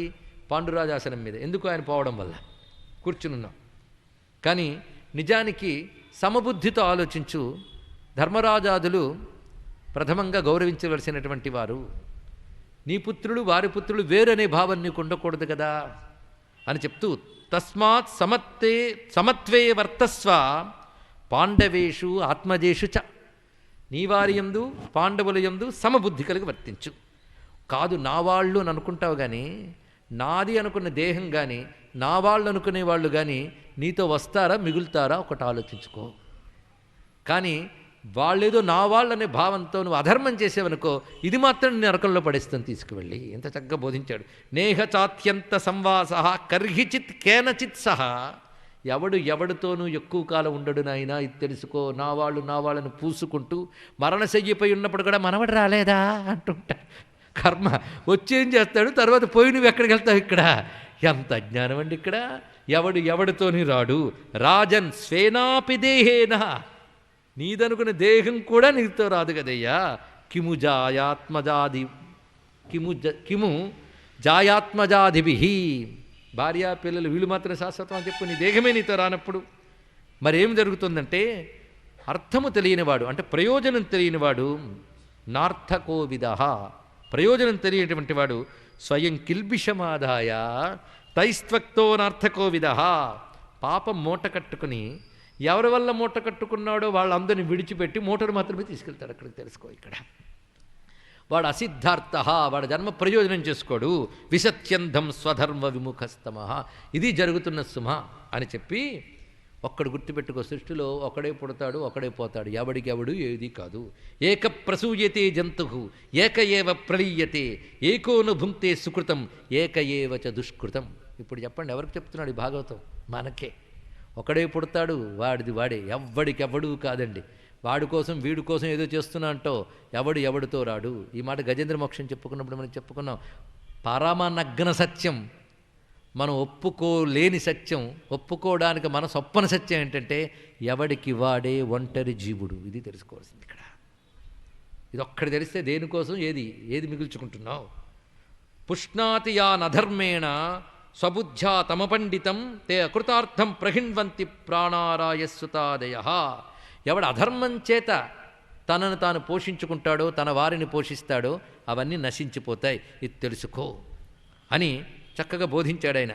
సమశాంతో భవ ప్రభో, సమబుద్ధి కలుగు, శాంతంగా ఉండు. ఇవి అందరికీ తెలియవండి, అన్నీ వింటాం. ఆయన విన్నాడు. ఎవరు? ధృతరాష్ట్రుడు. ధృతరాష్ట్రుడి దగ్గర తెలుసుకోవాల్సిందంటే గొప్ప లిజనర్. ఆయనంత వినేవాడు ఎవడూ లేడు. అందుకే శ్రవణం చేసేవాళ్ళలో మహానుభావుల్లో ధృతరాష్ట్రుడు చాలా గొప్పవాడు. ఎందుకంటే గుడ్డివాడు కదా, కాలక్షేపం కోసం వింటూ ఉంటాడు ఆయన. ఆ విదురుణ్ణి పిలిపించి విదురునీతి విన్నాడు. అక్కడ కాకుండా సనత్కుమారుని పిలిపించుకుని, సనత్సుజాతుడిని పిలిపించుకుని సనత్సుజాతి ఏమంతా విన్నాడు. ఎన్ని విన్నాడో ఏం లాభం? ఆ కొడుకుల మీద ప్రేమ మాత్రం వదులుకోలేకపోయాడు. కానీ విన్నది వ్యర్థం కాలేదండే, చివరికి పనికి వచ్చింది వేరే విషయం. దీన్ని బట్టి ఎలాగోలా వినేస్తే మంచిది. అందుకే వింటే ప్రయోజనం లేదని రేపటి నుండి మానేయకుండా వింటే బతుకు చివరిలో ఎక్కడికోలా ప్రయోజనం ఉంటుందని ధృతరాష్ట్రుడి అవసాన దశ మనకు తెలియజేస్తుంది. కానీ ప్రధాన దశ అంతా మాత్రం విన్నది విన్నట్టే ఉంది, ఇక్కడికి ఏది వెళ్ళలేదు. ఎందుకంటే కొందరు మంచి విషయాలు ఎందుకు వింటారంటే కాలక్షేపం కోసం. కొందరైతే ఇంట్లో పట్టే నిద్ర అక్కడ పడుతుంది కదా అని వస్తారు, అది వేరే విషయం. ఇన్ని రకాలుగా వింటూ ఉంటారు. ఎన్ని విన్నామండి, ఏది వదులుకున్నాను చెప్పండి. ఇక్కడ ప్రాణం మీదకి వచ్చేవేం కాదు, అన్ని లాలసలు అన్ని లంపటాలు కూడా వదులుకోలేదు. అవునా లేదా తెలుస్తున్నది. మరి భాగవతం ఎందుకు విన్నామంటే ఖాళీగా ఉన్నాం కనుక. ఏం ప్రయోజనం ఇక్కడ? అందుకే ధృతరాష్ట్రుడు అంత గొప్పవాళ్ళే, శ్రవణం చేసిన వాళ్ళందరూ కూడా. అందుకే అర్జునుడు విన్నాడు, ధృతరాష్ట్రుడు విన్నాడు. ఎవరెక్కడికి వెళ్ళారో ఈశ్వరుడి గిరుక. మొత్తానికి చెప్పింది చేశాడు అర్జునుడు, చెప్పింది తప్ప అన్నీ చేశాడు ధృతరాష్ట్రుడు. అది వేరే విషయం. ఇప్పుడు కూడా ఏమంటున్నాడు చుట్ట, ఎంత అందమైన మాట చెప్పేవయ్యా నువ్వు.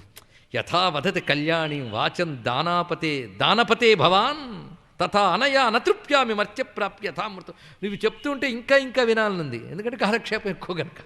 పైగా అమృతం తాగుతూ ఉంటే ఇంకా చాలా అనిపించదు, నీ మాటలు వింటూ ఉంటే ఇంకా ఆపాలనిపించదు, అంత ఆనందంగా ఉంది. పైగా నువ్వు చెప్పినవన్నీ మంచి మాటలు, కానీ ఏం చేస్తావయ్యా, నువ్వు చెప్పినవి ఒప్పుకున్నాడండి, అది గొప్ప విషయం. అక్రూరుడి దగ్గరైనా ఒప్పుకున్నాడు. నువ్వు చెప్పింది వింటున్నంతసేపు మంచిదని నాకు తెలుసు, కానీ నిలబడదు. ఎలా అంటే మబ్బులో మెరపు బలే, ఉపమానం ఒకటి దానికి. చూడండి, తథాపి సునృత సౌమ్య హృదిన స్థీయతే చలే పుత్రానురాగ విషయే. నాకు ఈ పుత్రానురాగోడు గట్టిగా పట్టుకుంది, వదలట్లు. ఏం చేయమంటావు? విద్యుత్ సౌదామిని యథా. ఏమైనా ఎందుకు పుత్రాభిమానం తెలిసి కూడా ఎందుకు వదలట్లేదు అంటే ఈశ్వరేచ్ఛ అదొకటి ఉన్నది. ఈశ్వరస్య విధింకోను విధునోత్యన్యథాపుమాన్. ఈశ్వరుడి విధి ఎలా ఉన్నదో, సంకల్పం ఎలా ఉన్నదో మనకు తెలియదు. ఇక్కడ తెలిసి ఈ ఉపదేశం నాలో నిలబడట్లేదు. ఎందుకంటే పుత్రానురాగం వల్ల. సరే, ఈశ్వరుడి సంకల్పం ఎలా ఉన్నదో నేను విన్నానేంటంటే, ఆ ఈశ్వరుడే భూమేర్ భారావతారాయ యోవతీర్ణో యదోక్కులే. భూభారం తొలగించడం కోసం పుట్టాట అనడంలో దానికి నేను సహకరిస్తానని చెప్పడం ఇక్కడ ఏమున్నది అని ఒక్కసారి నమస్కారం చేసుకున్నాడు కృష్ణుడికి. యో దుర్విమర్శపదయా నిజమాయేదం సృష్ట్వా గుణాన్ విభజతే తదను ప్రవిష్టః తస్మై నమో దురవబోధ విహారతంతర సంచార చక్రగతయే పరమేశ్వరాయ. చాలా గొప్ప స్తోత్రం అండి. దుర్విమర్శపథయా, ఎంత ఆలోచించినా అర్థం కానటువంటి అద్భుతమైన తన మాయతో ఈ జగత్తును ఎవడు సృష్టించి దానిలో ప్రవేశించి నడుపుతూ ఉన్నాడో, అంతుపట్టని తన లీలతో సంసార చక్రాన్ని తిప్పుతున్నాడో ఆ పరమేశ్వరుడికి నమస్కారము అంటే బాగా తెలిసిన వాడే. అలాంటి స్తోత్రం చేశాడు ఆయన. సరే, మొత్తానికి బుద్ధిగా ఉంటానన్నట్టుగా మాట్లాడి నేను మాటలు విని అక్రూరుడు అక్కడి నుంచి బయలుదేరి కృష్ణుడికి యథాతథంగా చెప్పాడు. చాలా బాగుంది. కృష్ణుడు ఒక్కొక్కటి మధురానగరంలో ఎలా సవరించుకున్నాడు. ఈ లోపల కంసుడికి 2 భార్యలు ఉండేవారు. అస్థి ప్రాప్తి, వాళ్ళు ఉన్నారులేండి, ఆయన పోయాడు. అస్థి ప్రాప్తి వాళ్ళిద్దరూ దుఃఖితులు వాళ్ళ నాన్నగారి దగ్గరికి వెళ్ళి ఏడ్చారు. వాళ్ళ నాన్నగారి పేరు జరాసంధుడు. ఆ జరాసంధుడి దగ్గరికి ఎప్పుడైతే వెళ్ళి ఏడ్చారో వెంటనే జరాసంధుడికి మహాకోపం వచ్చింది. ఎవరి మీద? కృష్ణుడి మీద. కానీ కృష్ణుని ఎదుర్కొనడం ఎలాగా ఆలోచించాడు. ఎందుకంటే ఒక బలవంతుడిని అర్థం చేసుకోగలడు కదా. కృష్ణుడిని ఎదుర్కోవడం సామాన్యుడు కాదు. ఒక్కడు 10,000 ఏనుగుల బలం కలిగిన కంసుడిని సంహరించాడు. అంతేకాదు, కువలయాపీడాన్ని కింద పెట్టాడు, సంహరించాడు. మల్లుల్ని కొట్టాడు. ఇటువంటి వాడిని నేను ఒక్కడిని కొట్టడం కష్టం అని తెలుసుకుని తన మిత్రులైన అనేక రకాల రాజుల యొక్క అక్షౌహిణుల సైన్యాన్ని కూడా తీసుకుని కృష్ణు మీదకి, మధురానగరం మీదకి దండయాత్రకి వచ్చాడు. పైగా మొత్తం చుట్టుముట్టేసాడండి. 23 అక్షౌహిణీ సేనలతో చుట్టుముట్టాడు మధురానగరాన్ని. ఎవరు? జరాసంధుడు. కృష్ణుడికి తెలిసింది, ఇప్పుడు మధురుని జరాసంధుడి నుంచి దాడి నుంచి విడిపించాలి. వెంటనే నవ్వుకుని ఒక సంకల్పం చేశాడంతే. వెంటనే సూర్యమండలం నుంచి దివ్య రథములు 2 సారథులతో ఆయుధాలతో సహా దిగి వచ్చాయి. ఏవం ధ్యాయతి గోవింద ఆకాశాత్ సూర్యవర్చసౌ రథా ఉపస్థితౌ సద్య ససూతౌ సపరిచ్ఛదౌ. సారథులతో సహా పరికరాలతో సహా దివ్య రథములు 2 సూర్యమండలం నుంచి వచ్చాయి. అది పైగా ఆయుధానిచ దివ్యాని పురాణాన్ని ఎదురుచ్చయ. ఆయుధాలన్నీ నీకు బాగా అలవాటైన పాత ఆయుధాలే, అవన్నీ ఉన్నాయి అందులో. దృష్ట్వా తాని హృషీకేశ సంకర్షణమథాబ్రవీత్. ఆ వచ్చినవి చూసి బలరాముడు తింటున్నాడు. ఇదిగో మనం వచ్చే, నీదది నాదిది, తీసుకుందాం, యుద్ధానికి సన్నద్ధమవుదాం, మన యొక్క సమస్త సైన్యాల్ని సిద్ధం చేసి యుద్ధానికి వెళదాం అన్నారు. ఇక్కడ మనం కృష్ణస్తు భగవాన్ స్వయం. మళ్ళీ చూడండి, ఇక్కడ సంకల్ప మాత్రం చేతనే తనదైన రథాలని గగన మార్గం నుంచి తెప్పించాడు ఆయన ఇక్కడ సంకల్ప మాత్రం చేతన. అది కృష్ణావతారం యొక్క గొప్పతనం. మానవుడిగా సంచరిస్తూనే మాధవత్వాన్ని మెరిపింపచేయడమే కృష్ణావతారం యొక్క గొప్పతనం. పరమాత్మ తన యొక్క నారాయణత్వాన్ని చూపిస్తూనే ఉన్నాడు. ఎందుకంటే ఈ అవతారంలోనికి హద్దులేం లేవు, ఇష్టానుసారం ప్రవర్తించవచ్చు. అందుకే కృష్ణుడు అంత పరిపూర్ణంగా దొరికాడు ఇక్కడ. ఆ దివ్యరథములు రెండు ఆకాశం నుంచి వచ్చేట, ఇంకా చెప్పాలంటే సూర్యమండలం నుంచి వచ్చాయని కూడా అనుకోవచ్చు. ఎందుకంటే పైనున్నటువంటి దివ్యలోకాలకి భూమికి గేట్వే అండి సూర్యమండలం, దానిలోంచి వెళ్ళాలి. అందుకే సూర్యుని ఎప్పుడు ఆరాధిస్తే ఆ గేట్లోంచి వెళతాం. ఆ గేట్లోంచి వెళ్ళిన వాళ్ళే ఉత్తమ గతులకు వెళ్ళగలరు. అది పెద్దవాళ్ళు చెప్పినటువంటి గొప్ప విషయం. మొత్తానికి తనవైనవే తన దగ్గరికి వచ్చాయి. వెంటనే వెళ్ళి స్వామి యుద్ధానికి సన్నద్ధుడయ్యాడు. పైగా జరాసంధుడు తన 23 అక్షోహిణుల సైన్యం మిత్రబలంతో ఉన్నాడు. ఇక్కడ యాదవ సైన్యంతో దివ్యరథములపై బలరామకృష్ణుడు వెళ్ళారు. వెళుతూనే పరమాత్మ శంఖనాదం చేస్తున్నాడు, పాంచజన్యనాదం. శంఖం దద్మౌ వినిర్గత్య హరిర్దారుక సారథి. కృష్ణుని సారథి పేరు దారుకుడు, దివ్య సారథివి. శంఖాన్నుదాడు. అన్యులు తల్లడిల్ల ధనుజాంతకుడొత్తె గభీర ఘోష కాఠిన్య మహాప్రభావ వికటీకృత పద్మభవాండ జంతు చైతన్యము ధన్యమున్ దివిజతాపసమాన్యము ప్రీతభక్త రాజన్యము భీత దుశ్చరిత శాస్త్రవసాన్యము పాంచజన్యమున్ అన్యులు తల్లడిల్ల ధనుజాంతకుడొత్తె. శంఖనాదం చేశాడు. ఆ శంఖనాదం చేయగానే ఒక్కసారి శత్రువుల గుండెలు బేజారయ్యాయి, భయపడ్డారు. అక్కడున్న గజములు, అదేవిధంగా హయములు, గుర్రములు, ఏనుగులు కూడా భీతిల్లాయి. అటువంటి నాదం చేశాడు. భయం వేసిన జరాసంధుడికి, కానీ కొంచెం నిగ్రహించుకున్నాడు. ఆ కృష్ణుని చూడగానే ఆకర్షితుడైపోయాడు. ఆయన కూడా తప్పదు. వెంటనే నువ్వెందుకు రా నాయన యుద్ధానికి వచ్చావు, మీ అన్నని పంపులే, నువ్వు వేణు ఊదుకో, గోవుల్ని తోలుకో, గోపకాంతలతో విహరించు, నీకెందుకు ఇవన్నీ అన్నట్టు. అంటే మొత్తాన్ని చూసి బాణం వేయాలని వీడికి అనిపించలేదు అది ఇక్కడ. వెంటనే స్వామి అంటున్నాడు, నవై సూరా వికత్తంతే దర్శయంత్యేవ పౌరుషం. సూర్యులు ఈ విధంగా పనికిమాలినటువంటి పొగడ్తలు పొగుడుకోరులే, పొగడుకొనుదురే సూర్యులు మగటిమి చూపుదురుగాక మగధ నీకు మగతనము కలిగే నేనయు తగుమెరయు వికత్తనములు తగదీపోరన్. నువ్వు చూపించిన యొక్క ప్రతాపాన్ని, అంతేకాని కబుర్లు చెప్పకన్నాడు. వెంటనే యుద్ధం మొదలైంది. ఆ యుద్ధ వర్ణన చాలా చేశారు వ్యాసులు వారు. పోతన గారు ఏం తక్కువ తినలేదు. వాళ్ళు మొదలెడితే మిగిలిన 3 రోజులు మనం యుద్ధం చేయొచ్చు అని చెప్పాడు ఇక్కడ. కానీ ఒక్కటి, ఎంత యుద్ధంలో మనం కోదండ కృష్ణమూర్తిని చూడబోతున్నాం తెలుసుకోండి. ఇక్కడ కోదండ కృష్ణుడు. చాలామంది అనుకుంటారు కృష్ణ పరమాత్మ కేవలం అలాగా వేణుగానం చేసేసాడు, తర్వాత ఇలాగా రాజకీయాలు నడిపిస్తాడు. కానీ ఆయన వీరత్వం ఏముందని, ఆయన వీరత్వం ముందు ఎవడు నిలబడలేడు. ఆయన ఒక్కడు చాలు 11 అక్షయులు కొట్టడానికి తెలుసుకోండి ఇక్కడ. మరి ఎందుకు ఆయుధం పట్టనన్నాడు, అదొక రహస్యం, చివరి లోపల చేర్చుకుందాం. మహానుభావుడు ఆయన, అనొక్కడు చాలు, అంత ప్రతాపమూర్తి.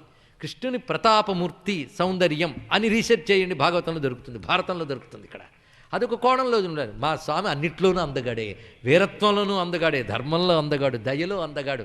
అంత పరిపూర్ణమైన సౌందర్యమూర్తి మరొకడు దొరకడు. అందుకే కృష్ణాయ తుభ్యం నమః, శ్రీకృష్ణ శరణం మమ. ధనుస్సు తీసుకుని వింటినారి ఒక్కసారి మీటాడు ఆయన.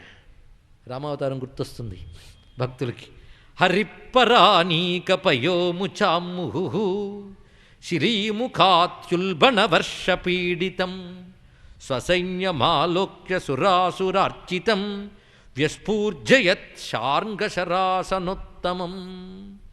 శత్రువుల బాణ పరంపరలచే దెబ్బతింటున్న తన సైన్యాన్ని చూసి ఒక్కసారిగా శార్ంగ ధనువు తీసుకుని పరమాత్మ దాన్ని మీటి ఆ బాణ పరంపర కురిపించగానే ఎదురుగా అక్షౌహిణుల సైన్యాలు అల్లల్లాడిపోయాయి. జరాసంధుడు నిలవలేకపోయాడు.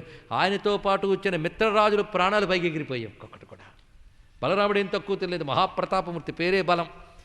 ఇద్దరూ కలిసి హసిత హరిలీల నిభవసనము విశాలకటి అసమనయ నాద్రి పరిలసితమగు మేఘోల్లసనము వహింపకర కిసలయము హేమమణి విసరవల యద్యుతులు దశలతో దలందున్ బసలు కురియంగసర భసమున బలుండు దర హసితము ముకాబ్జమున ఎసగ ఘనకాల యసమయ మహోగ్రతర ముసలము వడిన్ విసరి కసిమసగ శత్రువుల నసువులను బాపెన్. అది మా పోతన గారండి. ఎక్కడ కవిత్వం ఎలా చెప్పాలో తెలుసు. ఎంతగానో మందార మకరందాలు అనుకున్నారేమో, నిప్పులు చెరిగే కవిత్వం రాయడంలో కూడా మా పోతన గారు ఘట్టుకులే. ప్రళయ సమయాంతకుని చెలువున్న కటాక్షముల అలగుచటులాగ్ని కణములు చెదర గోలాహలముగ సువర్ణమణి వలయన చయోజ్వలిత హలము వడి జాతి శిరములు నురములున్ నిర్దళితముల గున్సెకలములుగ నొనరింపగని పెలుకురి జరాసుతుని బలము రణవీతిన్ చలిత ధనుజావళికి బలికి భయభీత సుర పలికి త్రిగచ్చలికి హలికి తలడించన్. ఈ విధంగా వాళ్ళ ప్రతాపములు విజృంభిస్తుంటే బలరామకృష్ణ ప్రతాపములకు కొద్దిసేపటికల్లా మొత్తం ఆ మగధరాజు అయినటువంటి జరాసంధుడు తెచ్చుకొచ్చిన సైన్యము మిత్రబలము మొత్తం పోయి వాడొక్కడే మిగిలాడు. ఒక్కడిని పట్టుకుని బలరాముడు కట్టబోతుంటే కృష్ణుడు భుజం తట్టి వదిలేయన్నట్ట. ఇదేమిటి దొరికిన వాడిని వదిలేయమంటున్నావు అంటే, వీడంత సహకరించేవాడు ఎవరు లేరయ్యా అని అవతార కార్యానికి అన్నట్ట. ఏమనంటే, మా గధస్థు నహంతవ్యో భూయ కర్తాబలోద్యమం. వీడిని వదిలేసామనుకో వీళ్ళ తిన్నగా ఇంటికి వెళ్ళి పడుకోడు. ఈ పౌరుషం తెచ్చుకుని మరికొంతమంది రాజులను పట్టుకుని అక్షయులన్నీ పట్టుకొస్తాడు నా దగ్గరికి. నేను ఎందుకు అవతరించాను నీకు తెలుసు కదా. అనేక మంది అసురాంశలు పాలకులై పుట్టి ఈ భూమికి బాధ కలిగిస్తున్నారు గనక వాళ్ళని నిర్మూలించడానికి నేను అవతరించాను. నేను వెతుక్కు వెళ్ళి యుద్ధాలు చేయక్కర్లేకుండా దుష్టులను ఆకర్షించును అన్నట్లు వీడు వాళ్ళందరినీ ఆకర్షించుకు తెస్తున్నాడు. ఇప్పుడు బోళ్ళంతమంది తెచ్చాడు, పూర్తి చేశాను. మళ్ళీ వదిలి వెనుక మళ్ళీ తెస్తాడు. చూడు, కృష్ణుడు అంచనా సరిగ్గా సరిపోయిందండి. నా ఇంటి దగ్గరే నా పని జరిగిపోతుంటే ఎంత బాగుంది చూడు, అందుకు వీడిని వదిలేసాయి. అందుకే మాఘదస్తు నహంతవ్య, వీడెప్పుడు చంపకూడదు వీడిని. భూయకర్త బలోద్యమం, పైగా చాలా మంచి పని చేస్తున్నాడు. ఏతదర్థ అవతారోయం భూభారహరణాయ చ సంరక్షణాయ సాధూనాం కృతోన్యేషాం వధాయ చ. సాధుజన సంరక్షణం, అసాధువుల్ని శిక్షించడం, భూభారాన్ని తగ్గించడం, నా అవతార కార్యం నెరవేర్చడానికి పెద్ద సహకరించే గొప్ప ఏజెంట్ ఈయనే అని చెప్పి అభినందించాడు. వీనికి ఏమర్థమవుతుంది, బ్రతుకు జీవుడా అని వెళ్ళిపోయాడు ఇక్కడ. ఆ తర్వాత మొత్తం 17 మార్లు దండయాత్ర చేసి 18వ దండయాత్రకు సిద్ధపడుతున్నాడు. అంటే 17 మార్లు సహకరించాడు. బోల్డంతమంది తెచ్చుకుంటున్నాడు, ఈయన పూర్తి చేస్తున్నాడు, వదిలేస్తున్నాడు, మళ్ళీ తెచ్చుకుంటున్నాడు. ఇక్కడ అదే కృష్ణుడు ఎలా అంచనా వేశాడో అలాగే జరుగుతుంది. మొత్తం బాగా ఉంది ఇక్కడ. ఆ తర్వాత 18వ దానికి ఆయన సిద్ధపడుతూ ఉంటే కాలయవనుడు అని యవనరాజ వద్దకు నారదుల వారు వెళ్ళారు. వెళ్ళి, యవనా నువ్వు చాలా గొప్పవాడని చెప్తూ ఉంటావు కదా అంటే, అవును నన్ను మించిన వాడు లేడు, అదే వద్దని. నిన్ను మించినవాడు కూడా ఉన్నాడు. ప్రస్తుతం మొత్తం భూమి యందు రాజన్యలోకమంతా కూడా ఒక్కడి గురించి చెప్పుకుంటున్నావు తెలుసా. ది ఓన్లీ వన్ న్యూస్ ఏంటంటే కృష్ణ కృష్ణ కృష్ణ. ఎక్కడ చూసాను ఇదే. అదండి కృష్ణుడు అవతార కాలంలో భూమి అందంతా కృష్ణ వార్తలే 2 రకాలుగా వినబడతాయి. ఆయనంటే టెర్రరు, ఆయనంటే భక్తి, రెండే. కొందరికి భయం, కొందరికి భక్తి, అంతే. కృష్ణుడు అంటే మరొకటి లేదండి ఇక్కడ. ఏం చేశాడు కృష్ణుడు అనేటువంటి రాక్షసాంశ కలిగే రాజులకి అంతే వైరం, అయినా భయం, ముందుకు రాలేరు. ఎందుకంటే వీడు 17 దండయాత్రల చరిత్ర ఒకవైపు, దానికి తోడు కంసుడు, అదేవిధంగా మల్లయోధులు, వాళ్ళని ఎదుర్కొన్న కృష్ణ పరమాత్మ. అదేమి చిత్రమో, ఆయన ఒక్క మాట ఆడితే దండం పెట్టేస్తారు ఎవరు. ఎందుకంటే మాటలో రాజనీతి అలా ఉంటుంది, ధర్మం అలా ఉంటుంది, సత్యం అలా ధ్వనిస్తుంది. ఆ నిలబడ్డాడంటే ఆ మూర్తి ముందు తల వంచవలసినదే. కొందరు భక్తులైపోయారు, కొందరు భయపడుతున్నారు. ఇటువంటిది కనుక అంత వార్త అంతా కృష్ణుడు కృష్ణుడు కృష్ణుడు అలా ఒక్కొక్కటి సవరించుకు వెళ్తున్నాడు. మొత్తం భూమిని, పాలనా వ్యవస్థని సవరిస్తున్నాడు మహానుభావుడు ఇక్కడ. అంతటినీ ఒక ఏకీకృతం చేసి ఆయన చూపించినటువంటి పాలన రిఫార్మ్స్ ఏవైతే ఉన్నాయో మహాభారతం భాగవతం స్టడీ చేస్తే ఒక అత్యద్భుతమైనటువంటి మెటీరియల్ దొరుకుతుంది మనకండి. ఆ విధంగా పరిశీలించే వాళ్ళు ఎక్కడున్నారు. ఏనో మత గ్రంథాలు వ్యాసపీఠం మీద చదువుకు నిద్రపోతూ వినేవనుకుంటున్నామే కానీ ఎన్ని రకాల జ్ఞానాలు చెప్తున్నాడండి కృష్ణ పరమాత్మ. ఇప్పుడు ఎన్ని రకాల ఫేసెట్స్ కృష్ణుడు కోణాలు చూస్తున్నారో చూడండి ఇక్కడ. మాధుర్యానికి ఆయనే, ధైర్యానికి ఆయనే, ధర్మానికి ఆయనే, ప్రతాపానికి ఆయనే, ప్రసన్నతికి ఆయనే, సర్వవిధ రసస్వరూపుడు, సంపూర్ణమైన కృష్ణుడు. అందుకే పరిపూర్ణ అవతారుడు. ఆయన గురించి వెళ్ళి నారదుడు చెప్తున్నాడు. ఈయన భలే సహకరిస్తుంటాడు కదా. నువ్వు చాలా గొప్పవాడు ఉంటున్నావు కానీ యాదవులలో నన్నొక్కడు మేదినిపై సత్వరేఖ మెరసి జరా సంధాదుల తోలెన్ తాదృశుడిల లేడు వినవి తత్కర్మంబుల్. వెంటనే కోపం వచ్చింది. నన్ను మించిన వాళ్ళు లేడని నేను అనుకుంటూ ఉంటే ఈ వార్త నా దగ్గర కొంచెం ఏదో కృష్ణుడని వాడు ఉన్నాడు అనుకున్నాను కానీ మరీ నాకంటే బలవంతుడా. అవునయ్యా, పైకి ఇప్పుడు వార్త అంతా అదే వ్యాపించిపోయింది. నీకంటే బలవంతుడు అవునో కాడు నువ్వు తేల్చుకో వెళ్ళు. అలాంటి వాడిని జయించినప్పుడు కదా నువ్వు గొప్పవాడు అనుకోవడానికి కూడా అవకాశము. అంటే ఎందుకు ఎలా ఉంటాడు ఏమిటి అన్నాడు. అడిగింది ఎవరిని? నారదుడిని. మరి ఆ నారదుడిని అడిగితే ఎలా చెప్తారండి? సీతమ్మ హనుమంతుడిని అడిగితే అలా పొంగిపోయి చెప్పాడు అలా చెప్తాడు. అయితే అడిగింది సీతమ్మ కదా, రాక్షసుడు. కానీ భక్తుడిని అడిగాను కదా, భక్తుడు ఒక్కసారి భగవంతుడు ఎలా ఉంటాడో చెప్తున్నాడు. నీలజీమూత సన్నిభ శరీరము వాడు తామరసాభ నేత్రములవాడు పూర్ణేందు బింబంబు పోలుడి మోమువాడు ఉన్నత దీర్ఘ బాహువులవాడు శ్రీవత్సలాంఛనాంచిత మహోరమువాడు కౌస్తుభమణి పతకంబువాడు శ్రీకర పీత కౌశేయ చేలమువాడు మకర కుండల దీప్తి మలయువాడు రాజా ఇంతింతవాడనరానివాడు మెరసి దిక్కులనెల్లను మెరయువాడు తెలిసి ఏ వేళలందైన తిరుగువాడు పట్ట నేర్చినగాని లోబడనివాడు. ఎంత రమ్యమైన మాట అన్నాడు. వాడికి ఏం అర్థమవుతుంది రాక్షుడికి? మనకు అర్థమైతే చాలు. ఇక్కడ పట్ట నేర్చినగాని లోబడనివాడు, పట్టే నేర్పు తెలిస్తే గాని దొరకడు సుమా. వీడేమనుకున్నాడంటే యుద్ధంలో పట్టే నేర్పడతనంతా అని బంధించాలనుకున్నాడు. కానీ పట్టే నేర్పు భక్తి, చిక్కడు కృతముల వ్రతముల, అది చెప్తున్నాడు ఇక్కడ. వెంటనే బయలుదేరిపోయాడు ఈయన.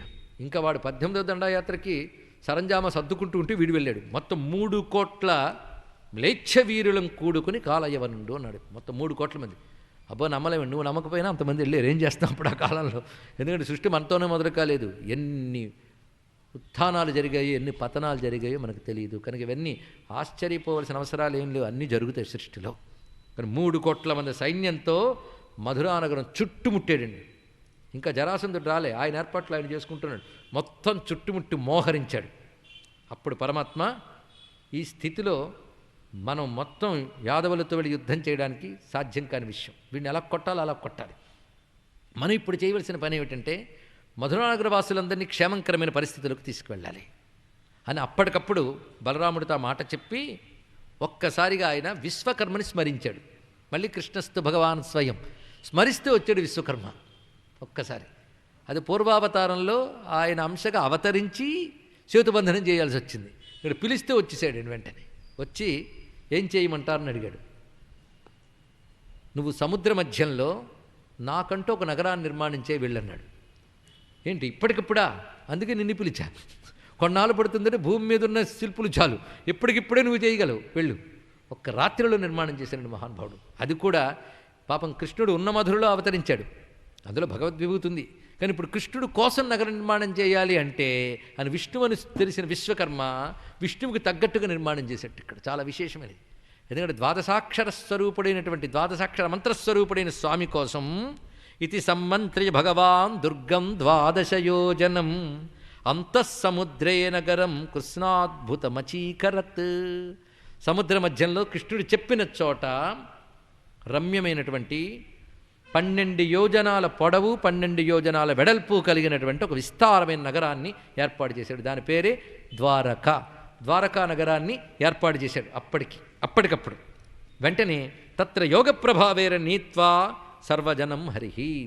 తన యోగశక్తితో పరమాత్మ మధురానగరవాసులకు తెలియకుండానే యోగశక్తితో వారందరినీ అప్పటికప్పుడు ద్వారకలోకి చేర్చాడు. ఆయన యోగశక్తితో ఇంతమంది మోహరించు ఉన్న వాళ్ళకు కూడా తెలియకుండా యోగశక్తితో అక్కడ చేర్చాడు. మనం భగవానుడు మనుష్య ధర్మంతో చెయ్యలేని దాన్ని, మనుష్య శక్తితో చెయ్యలేని మనుష్య ధర్మాన్ని మాధవ శక్తితో సమన్వయించాడు. ఈ వాక్యం నేను చెప్పుకున్నది ఒక్కసారి గుర్తు తెచ్చుకోండి. మనుష్య శక్తితో చెయ్యలేని మనుష్య ధర్మాన్ని మాధవ శక్తితో సమన్వయించాడు. ఎందుకంటే తన వారిని రక్షించడం తన ధర్మం, మనుష్య ధర్మం. కానీ ప్రస్తుత పరిస్థితి మనుష్యుడికి సాధ్యం కాదు.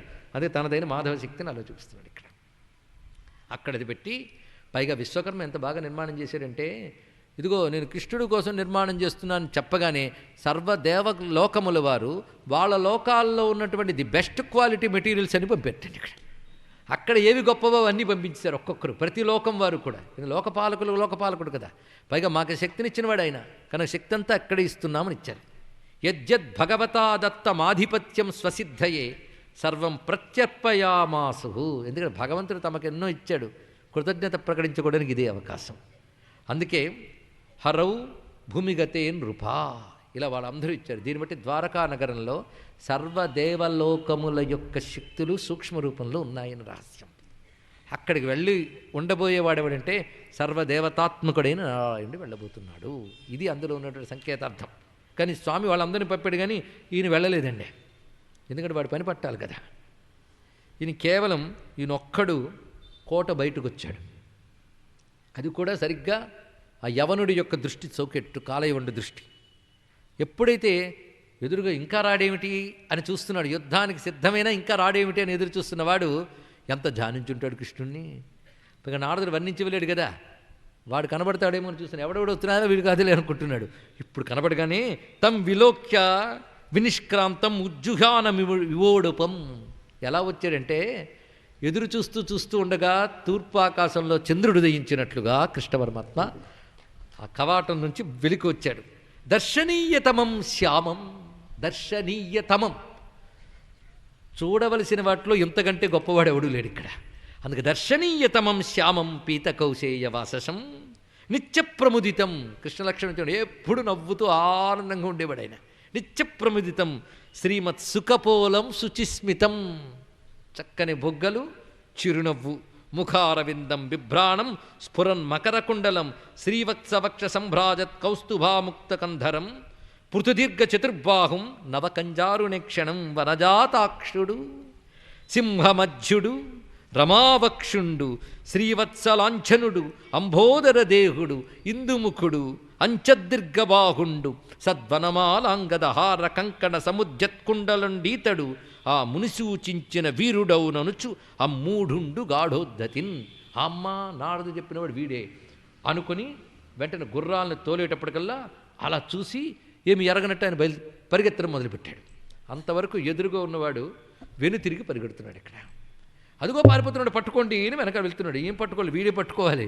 రథాన్ని తోలుతున్నాడు. ఆర్చి పెర్చి మించి అశ్వంబు కదిలించి కమల సంభవాది ఘనులకైన పట్టరాని ప్రోడను పట్టెదనని జగదవను పట్టగదిసే యవనుడదిపా. జగదవను పట్టగదిసే యవనుడు, జగదవను అంటే జగద్రక్షకుడు, అవనుడు అంటే రక్షకుడు. జగద్రక్షకుడైనటువంటి అంటే జగదవనుడైనటువంటి కృష్ణుని పట్టుకోవాలనుకున్నాడు యవనుడు. అయితే పరమాత్మ నిలబడుతున్నాడు. ఇంకా దగ్గరికి వచ్చాను గుర్రం తోలుతూ ఉండేటప్పటికల్లా అక్కడి నుంచి మళ్ళీ వెళుతున్నాడు దూరం. క్వచిత్ తద్దూరే తద్వంతికే అలా ఉన్నాడు ఆయన.